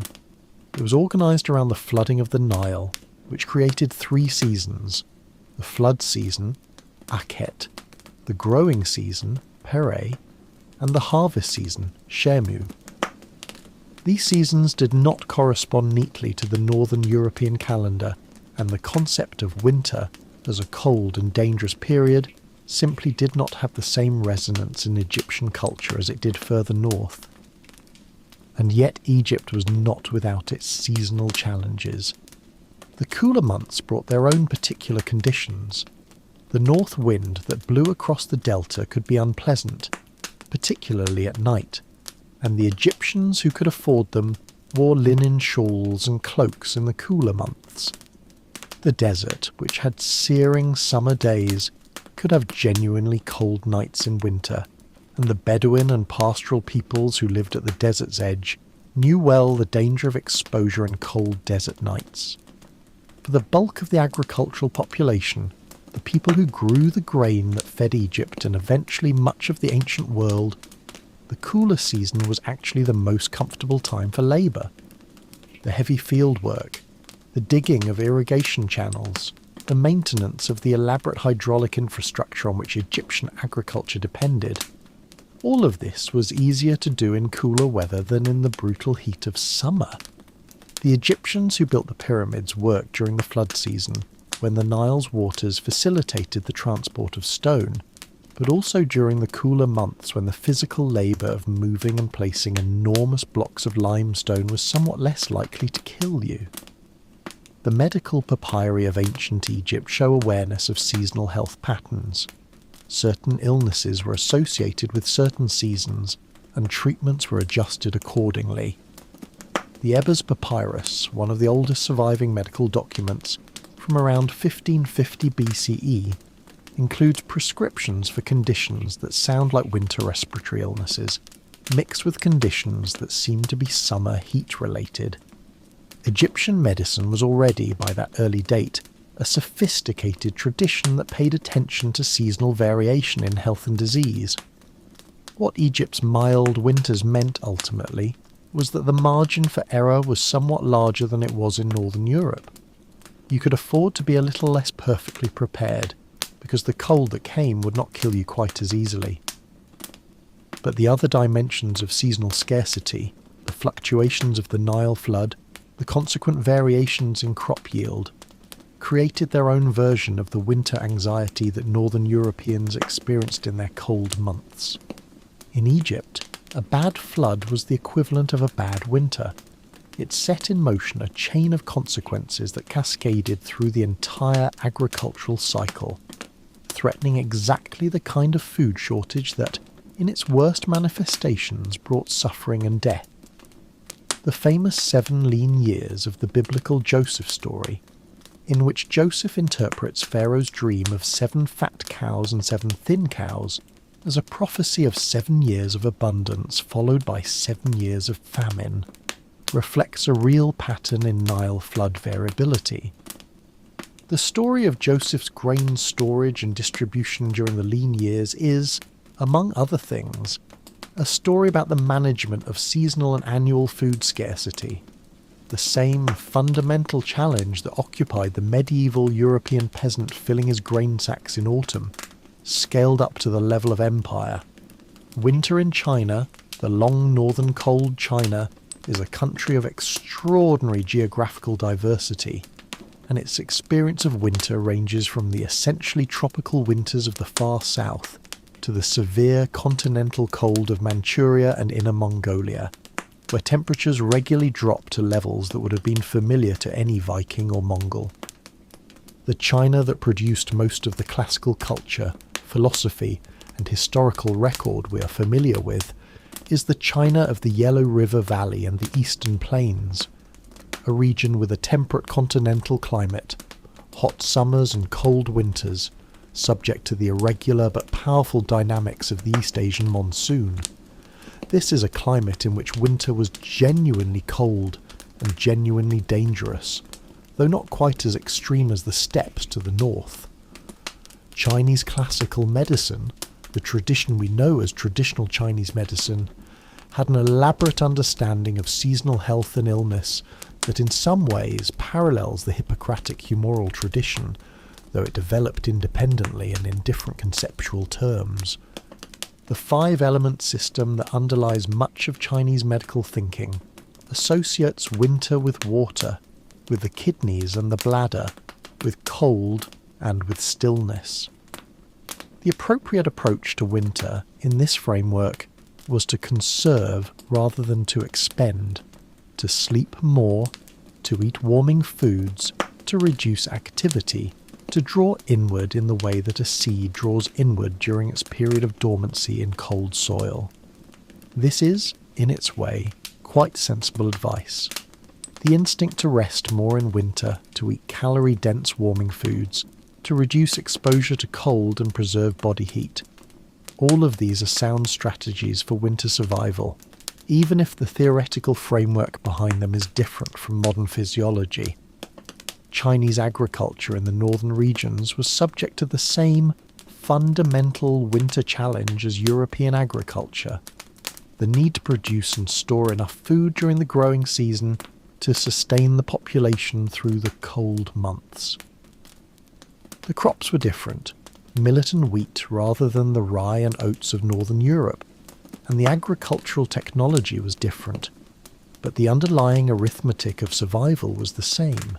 You needed to have enough, and you needed to keep it through the winter, and you needed to calculate carefully how much you had and how long it needed to last. The great famines of Chinese history, which recur with terrible regularity across thousands of years, were most commonly winter famines, or famines that reached their peak mortality in winter months. The combination of cold weather and depleted food supplies was the same deadly partnership that devastated medieval European populations, operating in a different cultural and geographical context, but with the same fundamental mechanism. What distinguished China from quite early in its history was the development of sophisticated state-level responses to the problem of winter food scarcity.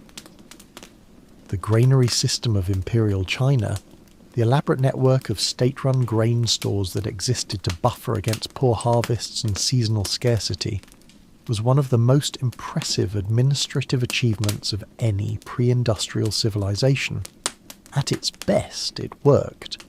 In years of good harvest, grain was purchased and stored by the state. In years of bad harvest or winter shortage, it was released at controlled prices to prevent mass starvation. The granary system was also imperfect and corruptible, and sometimes failed catastrophically, but its existence reflected a recognition, at the level of imperial governance, that winter scarcity was a structural problem requiring structural solutions, not just individual household preparedness, but collective management at the scale of the entire empire. Winter in the Islamic world, from desert to mountain. The Islamic world at its medieval peak stretched from Spain in the west to Central Asia in the east, encompassing climates of extraordinary range, from the near-perpetual summer of equatorial Africa to the severe continental winters of Iran and Afghanistan. This diversity of climate meant that the Islamic world's relationship with winter was not singular, but plural. Many different winter experiences, united by a shared religious and cultural tradition that itself had complex things to say about the seasons. The Arabic language, which was the primary literary and scholarly medium of the medieval Islamic world, had extensive vocabulary for seasonal and weather phenomena, evidence of a culture that paid close attention to the natural world and its cycles. The pre-Islamic Arabic tradition of the desert Arabs, the Bedouin, had its own understanding of seasons organised around the movements of stars and the timing of rains, and this system was incorporated into Islamic scholarly tradition as part of the broader effort to systematise human knowledge that characterised the Abbasid period. In the colder regions of the Islamic world, Iran, Afghanistan, the Central Asian cities of Samarkand and Bukhara and Merv, winter was a serious affair. The mountain ranges of this region produce heavy snowfall that can isolate communities for months. The cities of the Silk Road, which were the economic and cultural heartbeats of the Islamic East, had elaborate systems for managing winter. Cisterns that stored summer rainwater and snow melt, covered bazaars that kept commercial activity going even in bad weather, a caravanserai system of roadside inns that allowed travellers to continue moving through even harsh conditions. The caravanserai is worth considering for a moment, because it represents a remarkable solution to the problem of winter travel. A caravanserai was a rest stop for caravans, typically spaced a day's travel apart along major trade routes, roughly 30 to 40 kilometres, which was the distance a laden camel could comfortably cover in a day. The buildings were substantial, thick-walled, often with a large central courtyard where animals could be secured, surrounded by rooms for travellers, with storage for goods and provisions. In winter, the caravanserai was essentially a refuge, a warm, stocked, staffed place of safety in a cold and potentially dangerous landscape. The caravans that moved along the Silk Road did not simply stop in winter. The trade was too valuable, the demand too pressing, to allow months of complete inactivity. But the caravans did adjust to winter conditions, moving more slowly, following routes that were passable in cold weather, and relying heavily on the caravanserai network to provide the warmth and shelter and food that made winter travel survivable. The mathematical astronomer and poet Omar Khayyam, writing in 11th century Persia, includes in his Rubaiyat, that great meditation on pleasure and mortality, passages that seem to invoke the particular quality of a winter evening. The wine, the fire, the company of friends, the philosophical conversation that is only possible when the world outside has closed down for the season and there is no urgent outdoor work demanding attention. This is winter as it appears in the literature of a culture with sufficient surplus to enjoy it. Winter as a space for thought and poetry and sensuous pleasure rather than merely as a challenge to survival. This double character of winter, dangerous and deadly on one hand, contemplative and even pleasurable on the other, runs through virtually every culture we have examined. It was most available to the privileged, who could afford the warmth and the food that converted winter from a threat into an opportunity. But even in cultures and social positions where winter was primarily a hardship, there were always the compensations, the warmth of the fire, the company of family, the particular quality of winter light, the stories told in the long evenings.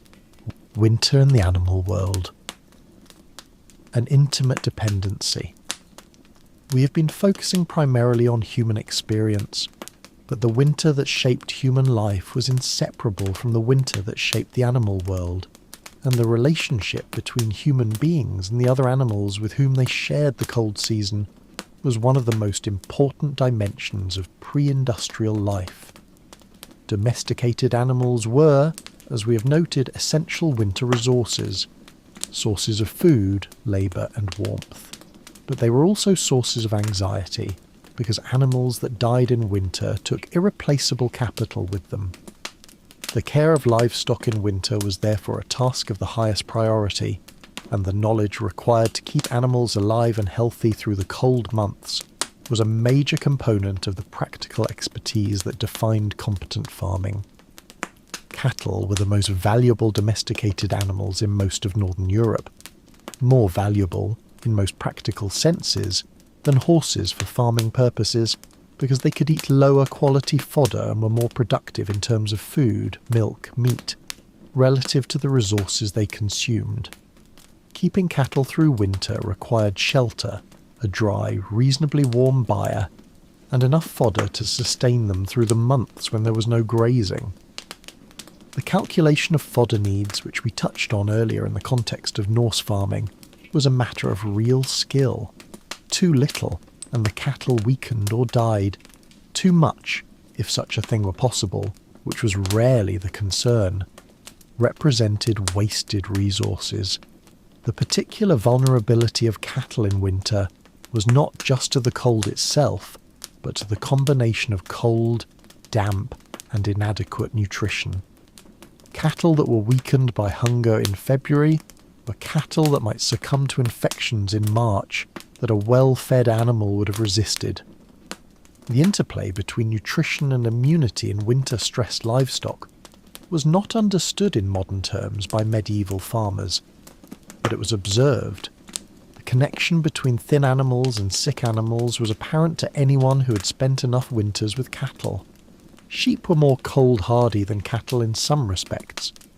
Their wool provides remarkable insulation, and sheep can dig through moderate snow cover to find grazing in ways that cattle cannot. But sheep had their own winter vulnerabilities, and the management of flocks through the cold months required specific knowledge. Which pastures retained some grazing value even in winter, which individuals in the flock were in poor condition and needed supplementary feeding, how to respond when the ewes began to lamb in late winter or early spring in conditions that were still challenging. The pigs that had not been slaughtered in autumn were often kept through winter on whatever scraps the household produced, a role that suited the pig's omnivorous and undemanding appetite, and that produced an animal ready for slaughter in spring when fresh meat was most needed and most welcome. Pigs were not generally the subjects of intensive winter care. They were supplementary food converters, turning waste into protein, and their management in winter was correspondingly casual by the standards applied to the cattle and horses. Wild animals, meanwhile, were both resource and hazard. Winter was the season when large predators, wolves, bears, moved closest to human settlements, driven by the same scarcity that affected everyone. The depredations of wolves on sheep in winter are a recurring theme in medieval pastoral records, and the response, intensive guarding of flocks, wolf hunts organised at the community level, was a significant expenditure of time and energy that added to the general labour burden of the cold months. But wild animals were also a food source, and winter hunting was a significant supplement to the stored foods of many communities. Deer that had been impossible to approach in summer when the forest provided dense cover became more visible and accessible in winter when they congregated in valleys and browsed on the bark of trees. Rabbits and hares were easier to track in snow. Waterfowl that overwintered on lakes and rivers could be taken with nets or with the patience that winter's stillness permitted. The aristocratic tradition of winter hunting, the great hunts that appear in medieval literature and art, the lords in their furs riding out across snowy fields with their hounds and hawks, was not purely a leisure activity, though it was certainly that. It was also a form of practical food acquisition, and the large quantities of game that a successful winter hunt provided were a meaningful supplement to stored food supplies.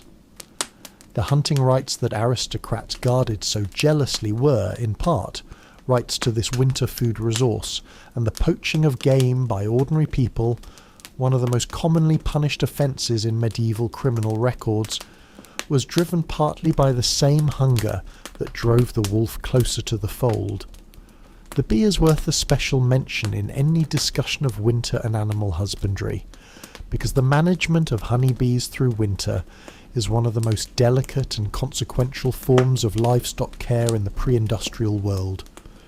Bees do not hibernate exactly, but they cluster together in their hive through the cold months, living on the honey they have accumulated through the summer, their body temperatures maintained by the vibration of their wing muscles in a remarkable collective thermoregulation. A well-managed hive with sufficient honey stores and protection from the cold will survive the winter and emerge in spring ready to begin another season of foraging and pollination. A hive that has been over-harvested, that has had too much of its honey taken in autumn, may starve before spring arrives. The beekeeper who understood this, who knew how much honey to leave and how much to take, who knew how to protect the hive against cold and damp without suffocating it, who knew the signs of a hive in difficulty, was performing work of real importance, because honey was not merely a food sweetener. It was the primary source of sugar in most of northern Europe before the arrival of cane sugar in significant quantities, and it was also an essential ingredient in mead, the fermented honey drink that was a staple of social life across much of the early medieval world. Lose the bees, and you lost both sweetness and a significant portion of the winter's social lubrication. The relationship between human beings and the animals of their world in winter was, in this sense, a relationship of deep mutual dependency. The animals needed the shelter and the fodder that humans provided. The humans needed the food, the labour, the warmth, and sometimes the companionship that the animals provided in return. This mutual dependency was not sentimental in any simple way. It coexisted perfectly well with a willingness to slaughter and eat the animals when necessary, which was frequently, but it created a form of close, attentive knowledge of animals that is one of the things most clearly lost in the transition to industrial agriculture. The farmer who knew each of his cattle individually, who could tell from a distance that one of them was moving differently and probably needed attention, who had watched the same animals through many winters and knew their individual tendencies and vulnerabilities, this farmer had a form of knowledge that no agricultural textbook could fully capture, and that the long winters of intimate cohabitation with the animals had produced. Winter festivals. The human need for light in darkness. We touched briefly on winter festivals earlier, but they deserve a more extended consideration, because they represent one of the most universal and most revealing responses to the psychological and social demands of the cold season. Across human cultures and across historical periods, the winter solstice, the shortest day of the year, the moment when the sun reaches its lowest point in the northern sky, and then, very slowly, begins its return, has been marked with ceremony, celebration, and the particular communal joy of people who have survived together to the turning point, and know, now, that the days will grow longer. The precise date varies slightly with the calendar. In the Gregorian calendar currently in use, the winter solstice falls around December 21st. But this astronomical event has been recognised and marked for longer than any calendar we have records of. The great megalithic monuments of prehistoric Europe, Stonehenge in England, Newgrange in Ireland, the Passage Tomb of Maeshowe in the Orkney Islands, are aligned with the winter solstice sunrise or sunset in ways that strongly suggest deliberate astronomical intention. Someone, thousands of years before writing, thousands of years before any civilization we would recognise as such, built these great stone structures and aligned them so that the low rays of the solstice sun would penetrate to their innermost chambers. Newgrange, which dates to around 3200 BCE, is a remarkable example. It is a large circular mound of earth and stone with a long interior passage leading to a cruciform chamber. The passage is aligned so precisely that on the mornings around the winter solstice, the rising sun sends a shaft of light directly down the passage and into the chamber, illuminating the interior with a warm golden light for about 17 minutes.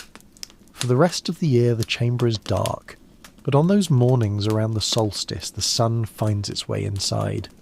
What this meant to the people who built Newgrange, we cannot say with certainty. The builders left no written record, and the monument predates the Celtic and Germanic traditions that later dominated Ireland. But the deliberateness of the alignment, the fact that it required extraordinary precision, sustained over many years of observation and planning to achieve, tells us that those solstice sunrises were immensely important. The penetration of sunlight into the darkness of the tomb was presumably a symbol of renewal, of life in death, of the return of warmth to a cold world. The winter festivals that appear in the historical record throughout the ancient and medieval world share certain structural features that suggest they are all, at some level, responses to the same underlying human need. The need to mark the turning of the year, to celebrate survival, to generate warmth and light, and community in the darkest time. The Roman Saturnalia, which we mentioned earlier, ran from December 17th to December 23rd, culminating just before the solstice. It was a feast of deliberate reversal and excess. The normal hierarchies of social life were temporarily inverted, gifts were exchanged, candles and torches were lit against the darkness, and the general atmosphere was one of festive release. The philosopher Seneca, a Roman Stoic of the 1st century CE, complained in one of his letters about the noise of Saturnalia, the shouting and music and general disturbance that made it impossible to concentrate on serious work. Evidence that the festival was genuinely exuberant rather than merely ceremonial. The Persian festival of Yalda, celebrated on the longest night of the year, involved gathering of families around fires and lights, eating red foods, pomegranates, watermelons, grapes, and reading poetry, particularly the poems of the Sufi master Hafez. The red of the pomegranate seeds was the red of the dawn, of the sun that would return. Yalda is still celebrated by Iranian families today, linking modern celebrants directly to a tradition that predates Islam, predates Zoroastrianism as a formal religion, and reaches back into the deep prehistory of human response to the winter solstice. The Chinese Dongji festival, celebrated at the winter solstice, involved family gatherings, the eating of specific foods, particularly tang yuan, small glutinous rice balls and sweet broth, and rituals of ancestor veneration. The symbolism of roundness in the tang yuan connected to the idea of completeness, of the cycle turning and returning to its beginning. Dongji was and remains an occasion for family reunion, which reflects the same impulse we see in winter festivals everywhere. The cold and dark drive people together, and the gathering of people generates warmth that is simultaneously literal and metaphorical. The Christian celebration of Christmas, which fell on or near the winter solstice in the Julian calendar and has remained near it in the Gregorian, drew explicitly on the symbolism of light in darkness. Christ as the light of the world, born into the deepest night of the year. The timing of Christ's birth was not recorded in the Gospels, and the choice of late December for the celebration was almost certainly influenced by the pre-existing significance of the solstice period, as the Church absorbed and transformed the religious practices of the populations it was converting. The candles of Advent, the Star of Bethlehem, the particular luminosity of Christmas iconography, all of these speak to the deep connection between this festival and the winter darkness that it was designed to illumine. What all these festivals share, Saturnalia, Yalda, Dongji, Christmas, the Norse Yule, the Hindu celebration of Makar Sankranti and many more, is the recognition that winter darkness is a condition that calls for a human response, and that the most powerful response is communal. You gather with others, you make light, you eat and drink and tell stories, you mark the turning point together. The modern secular winter holidays that have descended from these traditions retain their essential structure, even as they have shed most of their overt religious content. The gathering of families, the exchange of gifts, the particular emphasis on warmth and light and food in the darkest weeks of the year, these practices, even in their most thoroughly commercialized contemporary forms, carry within them the deep imprint of 10,000 years of human winter experience. We are the descendants of people who survived winter by gathering together and making light. The impulse to do so is, by now, very deeply written into us. Winter and the imagination, art, literature and the cold. The winter that shaped bodies and tested survival also shaped imagination. The cold season left its mark not only on the practical and social dimensions of human life, but on the cultural and aesthetic ones, on the stories people told, the images they created, the poems and songs they composed in the long evenings by the fire. The winter landscape has a particular aesthetic that painters and poets have returned to repeatedly across the centuries. The quality of winter light, low and pale and long-shadowed, striking surfaces at an angle that reveals texture and form in ways that the high summer sun obscures, has fascinated artists since the earliest images of winter landscapes in the Flemish and Dutch tradition of the 16th and 17th centuries. The Flemish painter Peter Bruegel the Elder painted winter scenes that are among the most compelling images of pre-industrial winter life that survive. His hunters in the snow, painted in 1565, shows a group of hunters returning to a village through a winter landscape of extraordinary bleakness and beauty. The bare trees black against the grey-white sky, the figures hunched against cold, the frozen ponds below, where tiny figures skate and slide. It is not a romanticised winter. The hunters are returning nearly empty-handed. The light is grey and cheerless, and the landscape has the quality of something endured rather than enjoyed. But it is also magnificent, vast, clean, clarifying. The snow has simplified the world to a few tones, and in that simplification something essential has been revealed. Bruegel painted his winter landscapes in a period that was, climatologically, the beginning of the Little Ice Age, the centuries of slightly lower temperatures that produced harder winters in Europe than the warm medieval period that preceded it. The winters of Bruegel's Low Countries were winters in which rivers and harbours froze regularly, in which the skating on frozen waterways that his painting depicts was an ordinary feature of Dutch and Flemish winter life. His landscapes are, in part, documentary, records of a winter climate that was, by modern standards, unusually cold. The Japanese aesthetic tradition of wabi-sabi, the appreciation of impermanence, incompleteness, and the beauty of things that age and decay, has a particular affinity with winter imagery. The bare branch, the dried grass, the frost-covered stone. These are among the classic subjects of Japanese ink painting and the haiku tradition.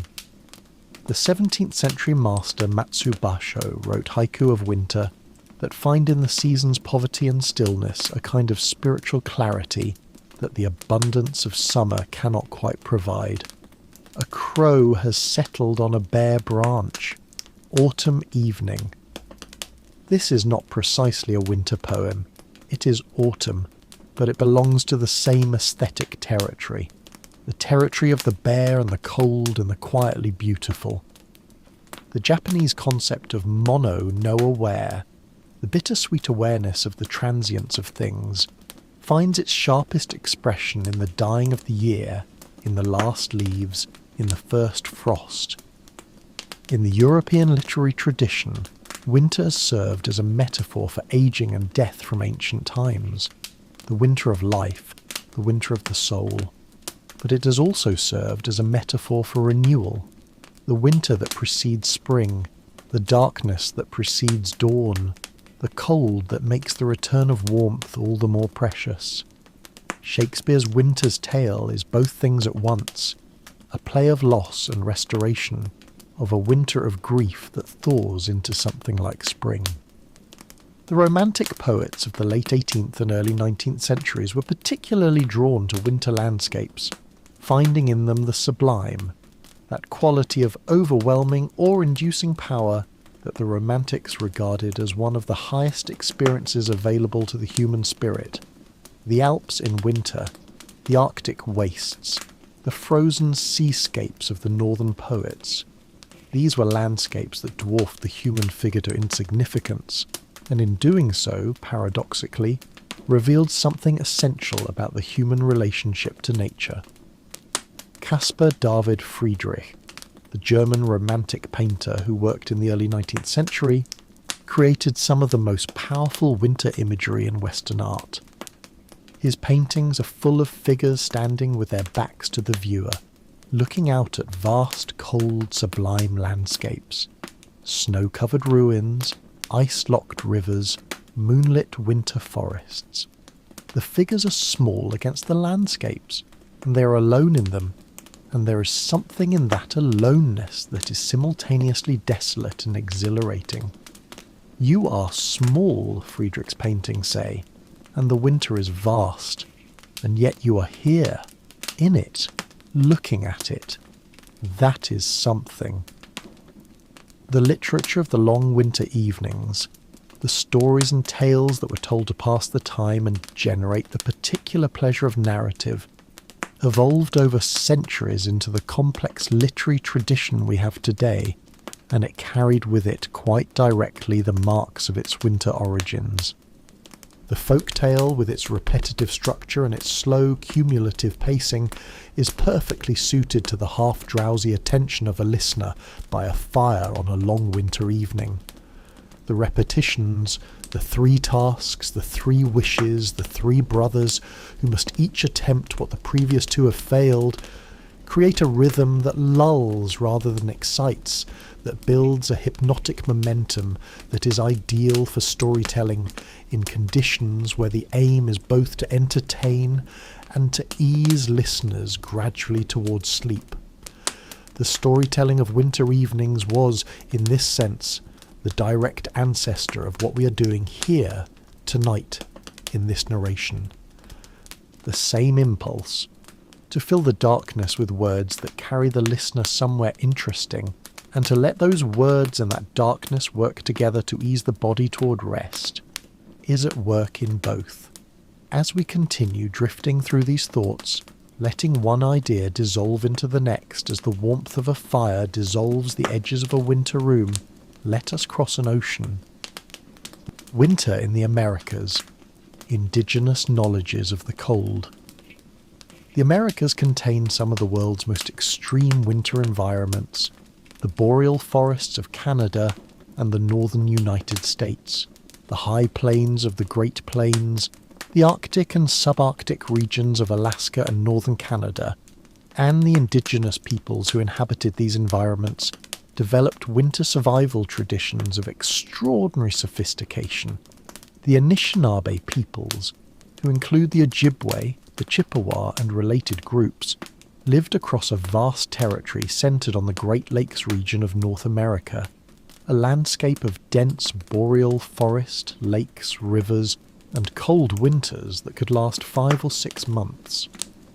Their approach to winter was built around a deep, intimate knowledge of the local landscape and its resources, knowledge accumulated over many generations of living in and with that landscape.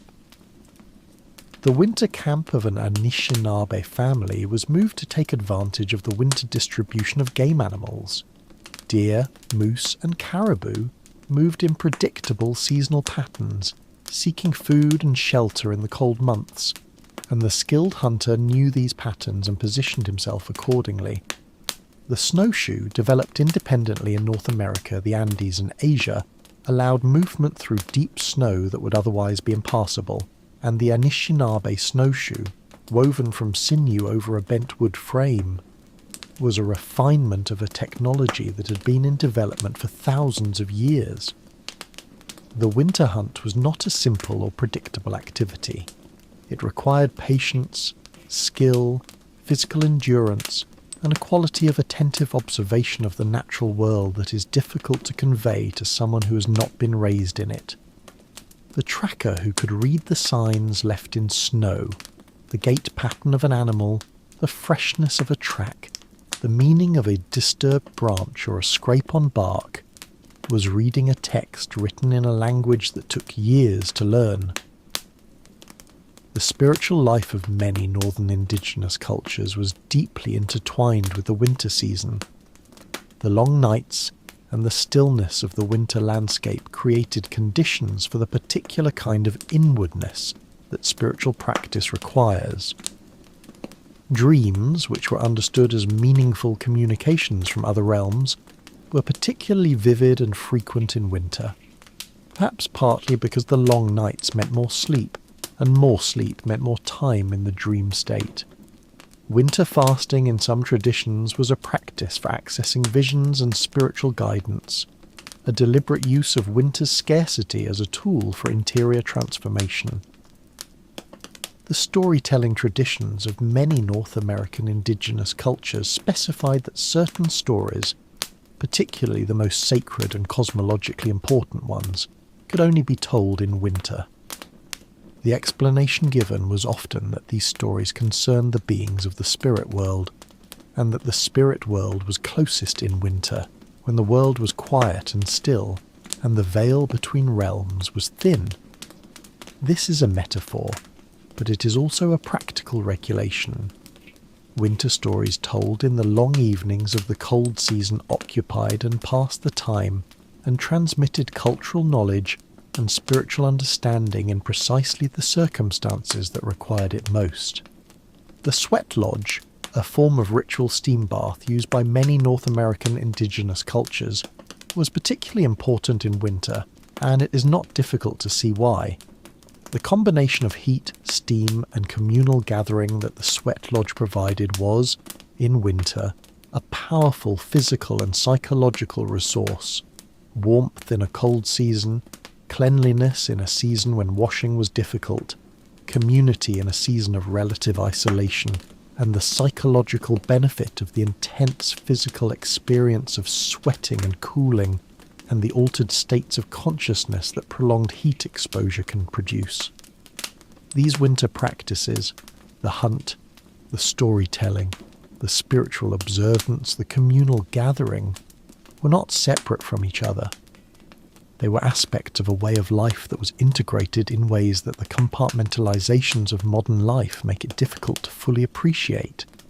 The hunter who tracked deer through snow in the morning and told stories by the fire in the evening, and participated in a sweat lodge ceremony, the following day was not moving between separate domains of activity. He was inhabiting a coherent world in which practical survival and spiritual practice and social life were woven together, and winter was the season when that weaving was most clearly visible. Winter on the periphery, the Arctic and its peoples. The peoples of the high Arctic, the Inuit, the Yupik, the Aleut, and related groups across the Arctic coast of North America and Greenland, inhabited the most extreme winter environment in the inhabited world, and their adaptations to that environment are among the most remarkable in the history of human ecology. The Arctic winter is not simply cold, it is dark.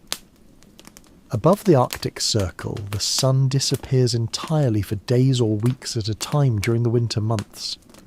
At the North Pole, there is no sun at all from late September to late March. 6 continuous months of darkness, relieved only by the light of the moon and stars, and, on fortunate nights, the aurora borealis. The aurora, the northern lights, deserves a moment of attention, because it was not merely a visual phenomenon to Arctic peoples, but a presence in the night sky that carried deep cultural meaning. Different Arctic traditions understood the aurora differently, as the spirits of the dead playing games in the sky, as the lights of a spirit world glimpsed through a gap in the ordinary fabric of reality, as an omen with significance for the living. But in all these traditions, the aurora was something to be attended to, interpreted and respected, a feature of the winter sky that was as real and as meaningful as any feature of the daytime world. The Inuit approach to the long Arctic winter rested on a set of technologies and ecological practices that were, in every sense, masterpieces of adaptation. The kayak and the umiak, the harpoon and the ice chisel, the kamutik dog sled, the igloo, these were not primitive tools. They were sophisticated responses to specific environmental challenges, refined through millennia of trial and error, and transmitted with great care through the generations. Hunting in winter on the Arctic sea ice, which is itself a seasonal phenomenon, forming in autumn and breaking up in spring, required an intimate knowledge of the ice's behaviour and structure.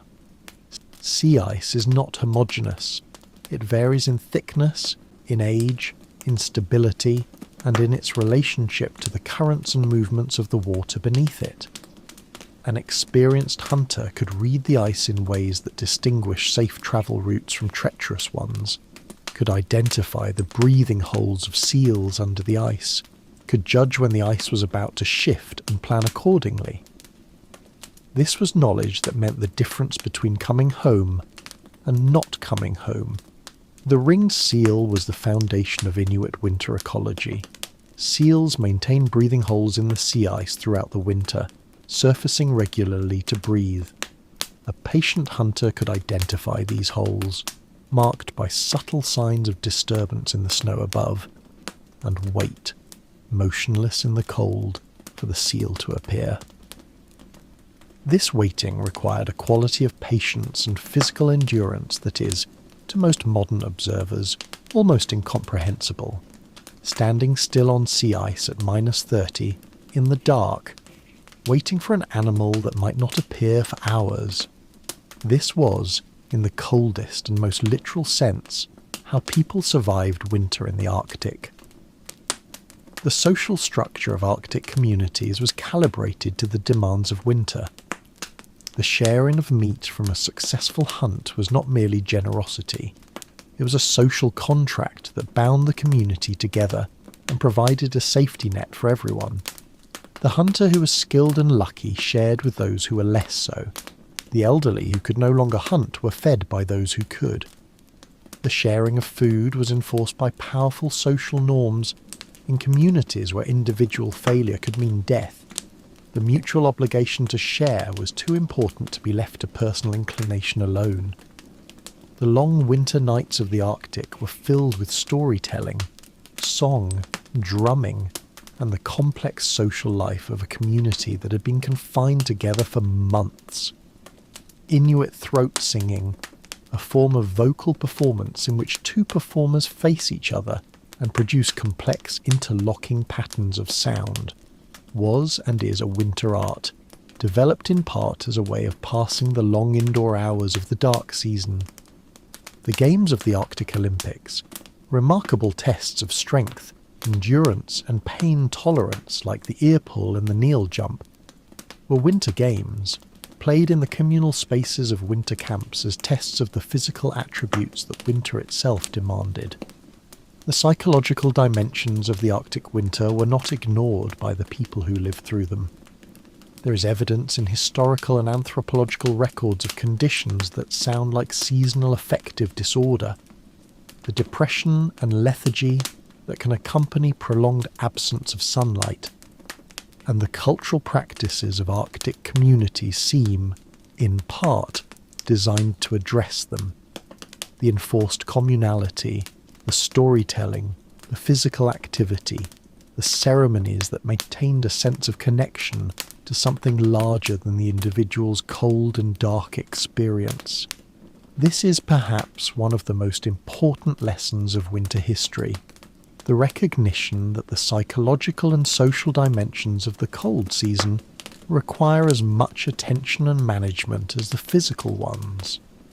The people of the Arctic knew this, and they built it into their culture and their social organisation. The strategies they developed are not primitive or archaic. They are, in many respects, more sophisticated responses to the human experience of winter darkness than anything most modern societies have managed to produce. We have come a long way together through centuries and continents and all the many forms that winter has taken in human experience. And now, as we enter the deepest and most unhurried portion of this narration, let us slow down very considerably. Let us allow the pace to drop to something very gentle, very quiet, very close to the rhythm of a person who is already quite close to sleep. You might be very comfortable now. The room around you may have grown quieter, or perhaps it was always quiet, and you're simply more aware of that quiet now. Your breathing, if you pay attention to it, has perhaps slowed. There is nothing you need to be doing right now. There is nowhere you need to be. The world outside, with all its urgency and noise, is simply not present in this moment. Let that thought settle. Now imagine very gently that you're in a house. It is a small house, with thick walls. The walls are made of stone, or perhaps of heavy timber, or of packed earth. It does not matter precisely which, because what matters is the quality of their thickness, the way they hold the space inside apart from the world outside. You are inside. The outside is cold, but you're inside, and the inside is not cold. There is a fire. It is not a large fire, but it is steady and reliable. It has been burning for some time. You can see that from the quality of the coals at its base, the way they glow a deep orange red rather than the brighter orange of new flames. The wood that was put on some time ago has burned down into itself, and the fire is in that slow, settled phase that comes after the initial burst of heat and light. It is a quiet fire. It does not crackle loudly or spit.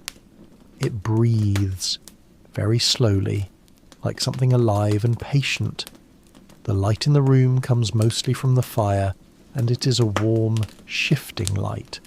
Not the steady white of electric lights, but something that moves, that dances just slightly at the edges, that makes the shadows in the corners of the room shift and sway in a slow, unhurried way. The room is not bright. It is lit in the way things are lit when there is just enough light for comfort, when you can see what you need to see, and the rest is left in a gentle, pleasant dimness. Outside it is winter. You know this from various small signs. The quality of the air that comes under the door, there is always a little cold air coming under the door, and in winter it has a particular clean, sharp quality that is different from the stuffier cold of autumn. The sound of the wind, which is present but not loud, a low, distant sound, the kind of sound that somehow makes the inside feel more inside for its being there. The particular stillness that deep winter imposes on the world. No insects, no birds, none of the constant low-level noise of summer. Just the wind and the fire and the very quiet sounds of the house itself. You might wonder what month it is in this imaginary place. It is February. February is, in the traditional reckoning of many European cultures, the deepest of the winter months. Not December, with its festival and its feasting. Not January, with its clean, austere beginning of the year. But February, when the winter has been going on for long enough that it has lost its novelty. When spring is still a rumour rather than a reality. When the stored food is running low and the days are still very short and the cold has had months to settle into everything. And yet February has its compensations. The days are growing longer. Not dramatically, not perceptibly from one day to the next, but measurably. A few minutes more of light each day. The sun reaching a slightly higher point in the sky at noon. The dusk coming a few minutes later each evening. The change is small and slow, but it is real, and people have always paid attention to it. The lengthening of February days is the first, faint, reliable signal that winter will end. Not soon. Not for months yet in some years, but eventually, definitively. The sun is returning. This subtle shift in the quality of winter light, late in the season, has something almost philosophical about it. The world is still cold. The snow is still there, perhaps deeper than it was in December because February snow is slower to melt. The grain stores are still depleting. The cold still sets in at night with the same hard certainty. But the light has changed, just slightly, and that change carries an enormous symbolic weight. The medieval calendar recognised this in the Feast of Candlemas, on February 2nd, the presentation of the infant Christ in the temple, 40 days after Christmas, a feast that became associated with the blessing of candles for the year to come. Candles, light, the lengthening days, all folded together into a single observance that acknowledged, in its quiet way, that the turning point had been reached and that the world was very slowly beginning its return to warmth. The ancient Celtic tradition had its own version of this threshold. Imbolc, also celebrated around the 1st or 2nd of February, associated with the goddess Brigid, and with the first stirrings of spring, the earliest lambs beginning to be born, the first snowdrops appearing in sheltered spots, the earth beginning, just barely, to think about thawing. Imbolc is a festival of beginning, of the very first, almost imperceptible beginning of spring, celebrated at the moment when winter has passed its midpoint and the direction of the year has unambiguously turned. These February festivals, Candlemas, Imbolc, Groundhog Day in its thoroughly secularised modern American form, all represent the same human need, to mark the beginning of the end of winter, to celebrate the turning point, to say to each other, we have come through the worst of it. Spring is still far, but it is coming. There is something very moving about this, if you allow yourself to feel it. The people who gathered for Imbolc or lit their Candlemas candles were people who had genuinely been through something. Weeks and months of cold and darkness and reduced food and physical difficulty and the deaths of animals and sometimes people. The celebrations of early February were not abstract. They were genuinely felt relief, expressed in ritual form, shared among people who had endured together. Now let us drift even more slowly.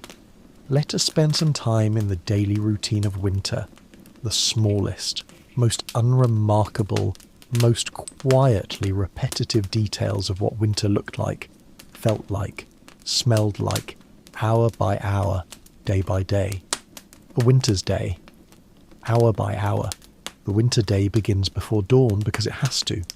The fire, which has been banked overnight, covered with ash to slow its burning and keep embers alive, needs to be uncovered and fed before it goes out entirely, because relighting a fire from scratch requires effort and time and, in damp conditions, considerable frustration.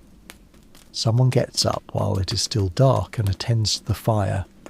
This is one of the most thankless tasks of winter.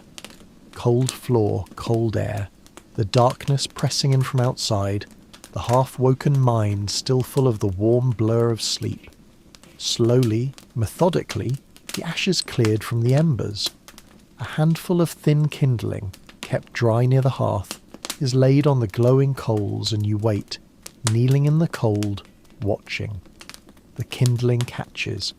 Pale yellow flames run along its surface, tentative at first, then more confident. Larger pieces of wood go on. The fire comes back to life. The warmth spreads slowly from the hearth. It does not fill the room quickly. The room is cold in its walls and its floor and its ceiling, and all of that cold takes time to be displaced. But the immediate vicinity of the fire becomes warm, and that is enough to work with. Water needs to be fetched, and this is done while it is still near dark outside before the day's main tasks begin. The well or the stream is perhaps 100 steps from the door. Not far, but far enough on a winter morning, when the path is slippery with frost and the bucket is cold in your hands, and the water that splashes over the rim wets your clothing and chills immediately. You carry the water back quickly and set it near the fire to take the edge off its coldness before it is used. The animals need tending. This is the first real task of the winter day. The cattle in their byre, the sheep in their fold, the chickens in their coop, they all need attention before the people of the household have had their own breakfast. Feed is distributed. The hay that was measured out in autumn, parcelled carefully to stretch as long as possible. The water troughs may have frozen overnight and need to be broken open. The bedding, straw, needs to be checked and replaced if it has become too dirty or too wet. This animal care is not glamorous work, and it is done in conditions that are cold and often dark and frequently malodorous. But it is done with a certain practiced efficiency that comes from years of doing it. A rhythm of movement through a known space performing known tasks that requires relatively little conscious attention and can be accomplished in a kind of quiet, half-awake state that is not altogether unpleasant. The animals, for their part, are creatures of strong habit. The cattle know when their feed is coming and turn their heads toward the person who enters the byre with a rustle of hay. The sheep press together in their fold, keeping warm collectively, and accept the feed that is scattered among them with a quiet efficiency. The chickens, disturbed from their roosting, flap and mutter their mild displeasure before settling to peck at the grain that has been scattered for them. The sounds of the winter farmyard in the early morning are not dramatic sounds. They are low, domestic, entirely familiar sounds. The soft lowing of cattle, the shuffle of hooves in straw, the clucking of chickens, the creak of a gate, the the crunch of feet on frozen ground. These sounds have been morning sounds in this place for generations, and will continue to be morning sounds for generations to come. They are the sounds of a world in which the most important things are close at hand and well known. Back inside, the household is slowly waking. Children who have been sleeping in a warm pile under whatever blankets and furs the family possesses emerge, reluctantly, into the cold of the room and immediately seek the fire. They are sent to wash their hands and faces in water that is cold enough, despite its proximity to the fire, to make them gasp, and then they sit by the hearth while the first meal of the day is prepared. Winter breakfasts in a medieval household were not elaborate. Porridge was the most likely candidate. Grain, oats perhaps, or barley, simmered in water until thick, perhaps with a little salt. It was warming, filling in a heavy, reliable way, and simple to prepare. In better-off households there might be a piece of cheese, some dried fruit, a piece of bread. In poorer ones, the porridge might be all there was. It was eaten quickly, close to the fire, in the grey pre-dawn light that was only just beginning to filter through the gaps in the shutters. The day's work in winter is different from the day's work in summer. There are no fields to plough, no crops to tend, no harvest to bring in. The great outdoor labour has been suspended. What remains is the maintenance work, the ongoing tasks that sustain the household's function through all seasons. Animals, as we have seen, are one constant. Firewood is another. Even with wood stored in the yard, it needs to be brought inside, kept dry, split to size if it is not already, positioned near the fire. A family that lets its indoor wood supply run low on a particularly cold day will have a difficult afternoon. The indoor work of winter settles into its own rhythm over the weeks. Women spin and weave by firelight, the constant repetitive motion of the spinning spindle, the back and forth of the loom, producing the cloth that clothing and bedding are made of. This work can be done in poor light and in partial warmth, and it can be done while talking, while minding children, while listening to someone else speak. It is, in its way, a meditation, a sustained, rhythmic engagement of the hands that allows the mind to wander, or to rest, or to be present in the conversation happening around it. Men work at different tasks, mending tools, repairing harness, carving wood, working leather. Some of this work is done sitting, some standing, but much of it shares the same quality of rhythmic, sustained, unspectacular labour that characterises the indoor work of winter. A man who sits for hours, patiently rewinding a broken spoke in a wagon wheel, is doing work that is essential for spring, and doing it at a pace that is comfortable in winter, that does not demand the urgent physical exertion of harvest time. The quality of attention in this kind of work is something worth thinking about. We tend to assume that sustained, repetitive manual labour is boring, and perhaps from a modern perspective it is. But the testimony of people who have worked in this way, who have spun or knitted for hours, who have carved or woven or mended in long winter sessions, suggests that there is a quality to this kind of work that is not altogether unlike the quality of meditation, a settling of the mind, a reduction of anxious thought, a presence in the immediate and the physical that can be genuinely restful. The light in the room changes as the morning progresses. It grows slightly brighter as the sun climbs, though in December or January it never quite becomes the clear bright light of summer. It is a low, horizontal light coming through the east-facing window, if there is such a window, at a shallow angle that illuminates the dust in the air and catches the grain of the wooden furniture and the rough texture of the stone walls in a way that the high summer sun never does. It is, in its way, a very beautiful light, particular and intimate, suited to the scale of the indoor world. By mid-morning the fire has been fed again, the water replenished, the animals checked for a second time. The work of the morning has found its pace.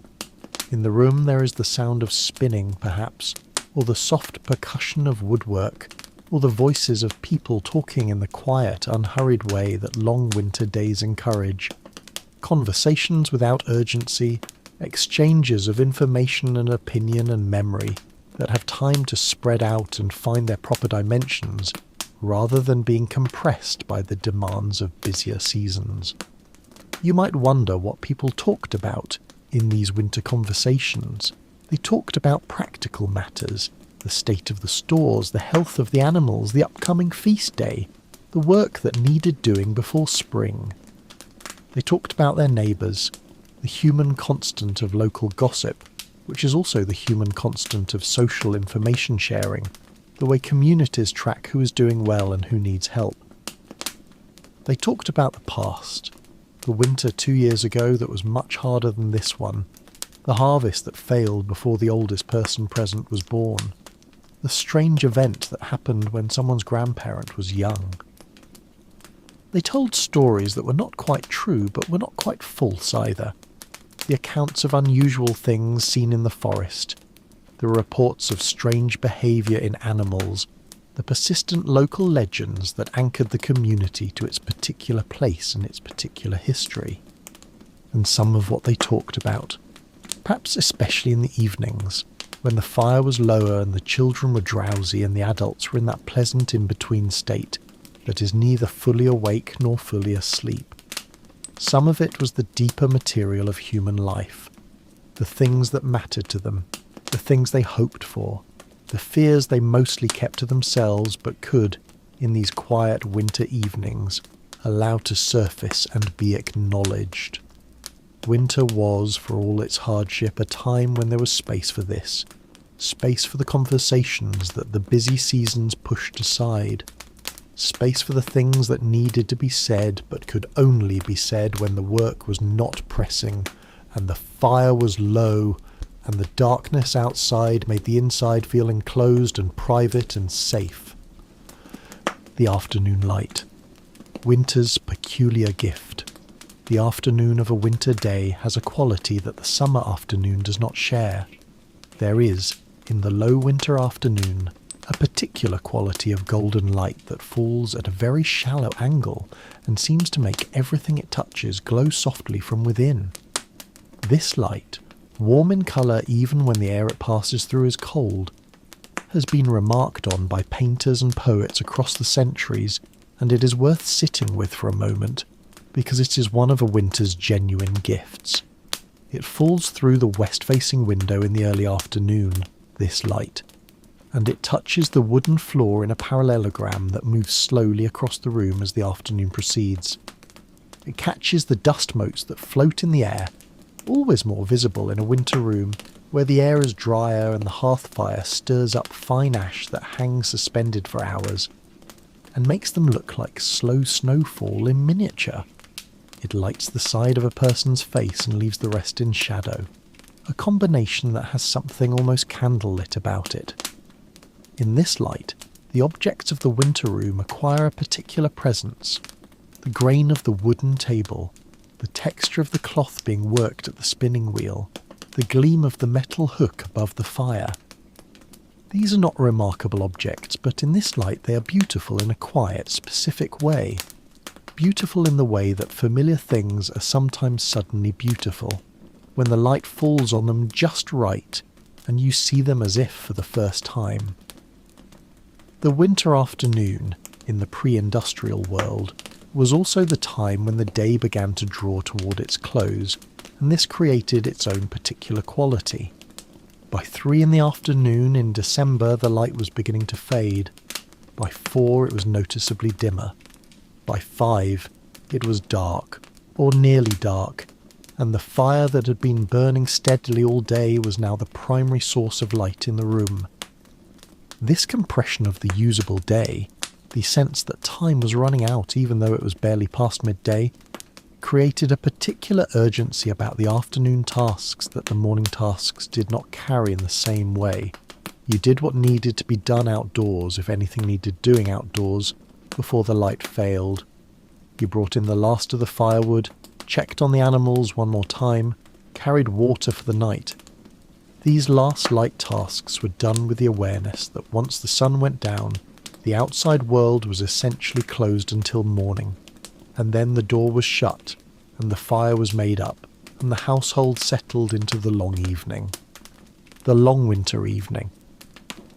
The winter evening is the longest part of the winter day, and it has a character quite different from the rest. The fire now is the whole world of light and warmth. Beyond its reach, at the edges of the room, in the corners, near the cold walls and the cold windows, there is dimness and a chill that the fire does not quite reach. But in the immediate vicinity of the fire, there is warmth and light, and the particular companionship of people sharing a close space in the dark. The supper has been eaten, the evening meal that was the main meal of the winter day, heartier than breakfast, slower to prepare. Bread, if there was enough grain for bread. Pottage, a thick stew of whatever was available, flavoured with whatever herbs had been dried in summer, thickened with grain, perhaps with a little preserved meat in it if there was enough. Root vegetables, boiled soft. This meal is warming in the most literal and complete way. It warms from the inside at the same time that the fire warms from the outside, and the two warmths together create a fullness and a comfort that is one of the most reliable, simple pleasures available in this world. After supper, the work of the evening can be lighter. The heavier tasks of the day have been done, and what remains can be done with less effort and less focus. Women spin or sew by firelight.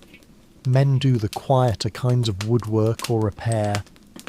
Children do whatever children do in winter evenings. Play games, listen to stories, drift towards sleep, be urged towards sleep, resist that urging, and eventually succumb. The stories of the evening are something to dwell on. A story told by firelight is a story told in a particular way. The teller speaks slowly because there is no hurry. The audience listens with a particular kind of attention that comes from having nothing to do but listen, not the divided attention of a modern audience that is also looking at screens and planning tomorrow's schedule, but the gathered, focused attention of people for whom this story is the evening's primary entertainment. The story itself moves slowly. It takes its time establishing its world and its characters. It lingers on the details of places and objects in a way that modern stories rarely do, not because the tellers were less skilled than modern writers, but because the audience wanted the lingering. The sensory details of a story, the description of a forest in winter, the particular smell of a firelit room, the feel of cold stone underfoot, were pleasures in themselves, ways of inhabiting the story's world, ways of placing yourself inside the narrative as if it were a physical place you could enter. Think for a moment about the great storytelling traditions of winter. The Scheherazade of the Arabian Nights, a storyteller who tells stories to preserve her life, stretching each tale into the next, creating a narrative that is deliberately, beautifully, infinitely extended.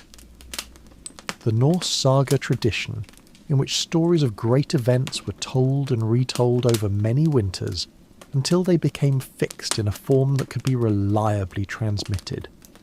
The fairy tale tradition of Europe, with its immense patience, its willingness to repeat, its pleasure in going around the same point from slightly different angles.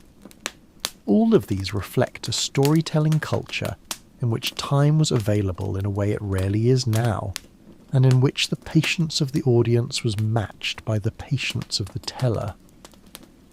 A story that unfolded over an entire evening, returning the next evening where it had left off, was not too long. It was exactly the right length for the winter it inhabited. You might recognise in all of this something close to what we're doing here, tonight. This narration, which has been moving slowly through centuries of cold and darkness and human survival, is itself a kind of winter story. It does not have a dramatic plot or a central hero. It does not build to a single crisis and resolution. It moves, instead, the way winter itself moves, slowly, by accretion, with long pauses and small observations, and the pleasant repetition of familiar themes.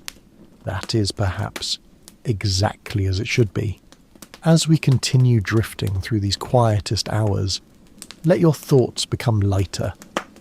Let the details we've been gathering, the fires, the grain stores, the frozen rivers, the carved wooden handles, the spinning wheels, the patient hunters in the snow, let all of these settle like snow itself, slowly, without urgency, covering the landscape of your mind in a soft, white, quiet layer. You do not need to hold on to any of it. The facts, the names, the dates, the places, none of it needs to be remembered. It was just winter.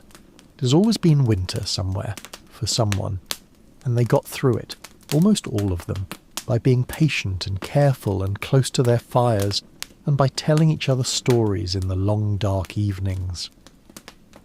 The night watch.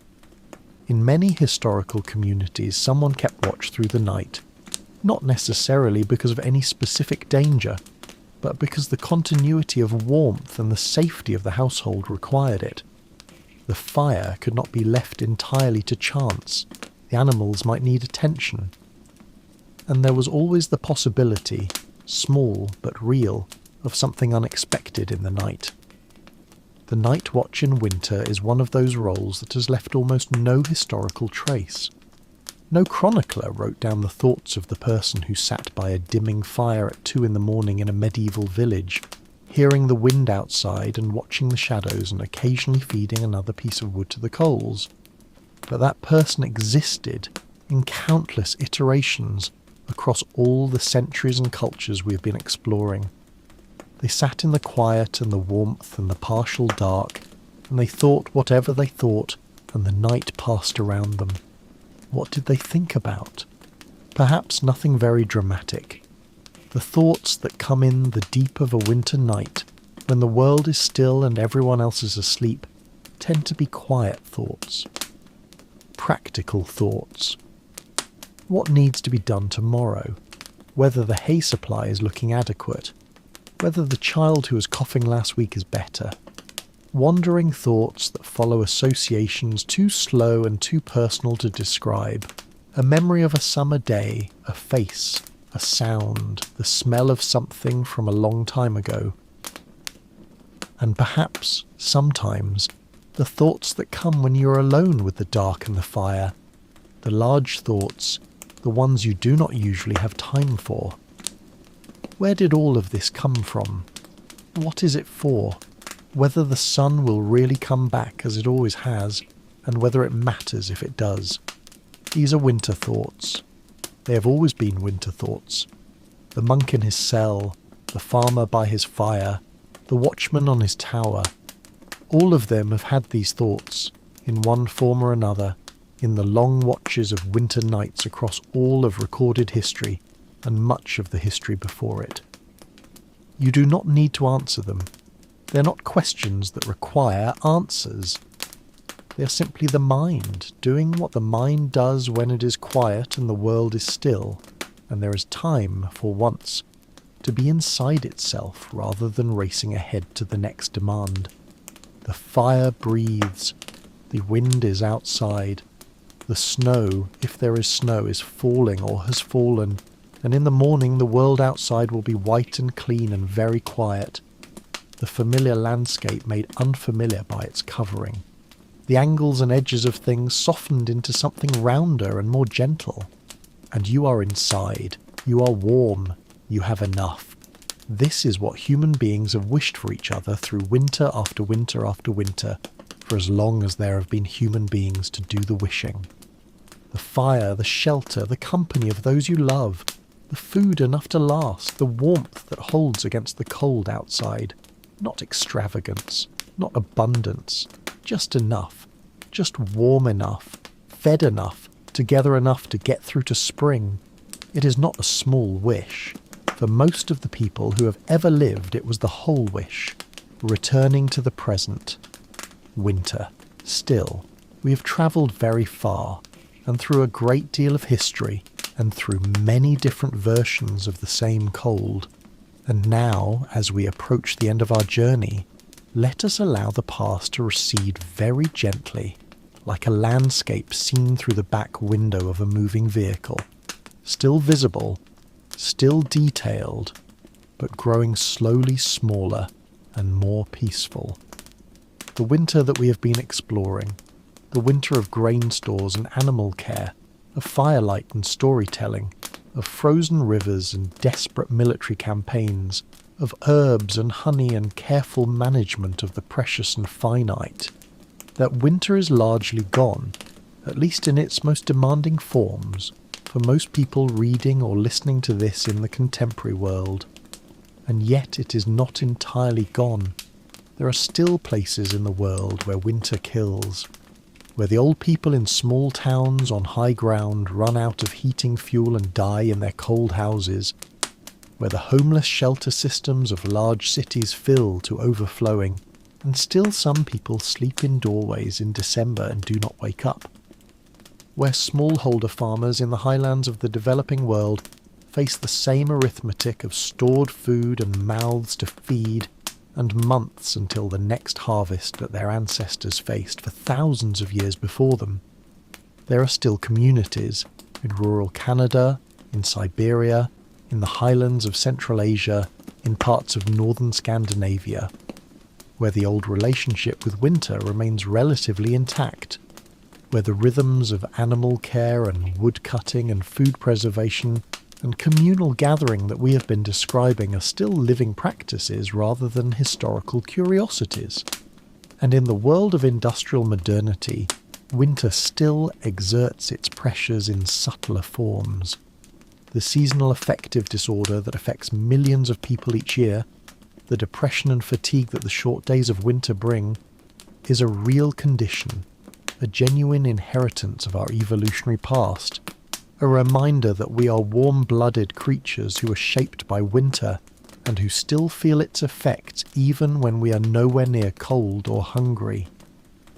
The winter driving accident that kills people every year, the flu season that overwhelms hospitals and ends lives, especially the oldest and youngest lives, the energy poverty that forces millions of families in wealthy countries to choose between heating and eating in the coldest months. These are not the dramatic famines and frozen armies of history, but they are winter's contemporary form, and they are real. And there is another way in which winter still matters, which is perhaps the most important one of all. Climate change, the long, slow, human-caused warming of the planet, is reshaping winter as we have known it. The winters that are becoming shorter and milder in many parts of the world are in some respects a relief from historical hardship. But in other respects they are disruptions to ecological and cultural systems that have been built around the reliable presence of cold. The migrations of animals, the timing of plant growth, the snowpacks that supply water to hundreds of millions of people downstream, all of these depend on winter being winter, reliably, in ways that are increasingly not guaranteed. The indigenous peoples of the Arctic, whose entire way of life was built around the reliable behaviour of sea ice and winter cold, are experiencing changes that threaten their culture in the most fundamental way. Sea ice that now forms later, melts earlier, and is thinner and less stable than their traditional ecological knowledge predicted, is not just an inconvenience. It is the dismantling of a world. Winter, in this sense, is not merely history. It is ecology, and it is culture, and it is the background condition against which human civilization has been built for 10,000 years, and its future form is something that matters, that genuinely, materially, consequentially matters to everyone alive on this planet today. But that is a large thought. And this is not the moment for large thoughts. This is the moment for the fire.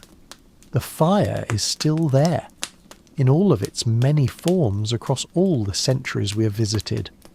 The hearth fire of the medieval village, the brazier of the Byzantine court, the seal oil lamp of the Inuit ice shelter, the smoking hearth of the Viking longhouse. the Yule log burning through the longest night, the Candlemas candle lit against the winter dark.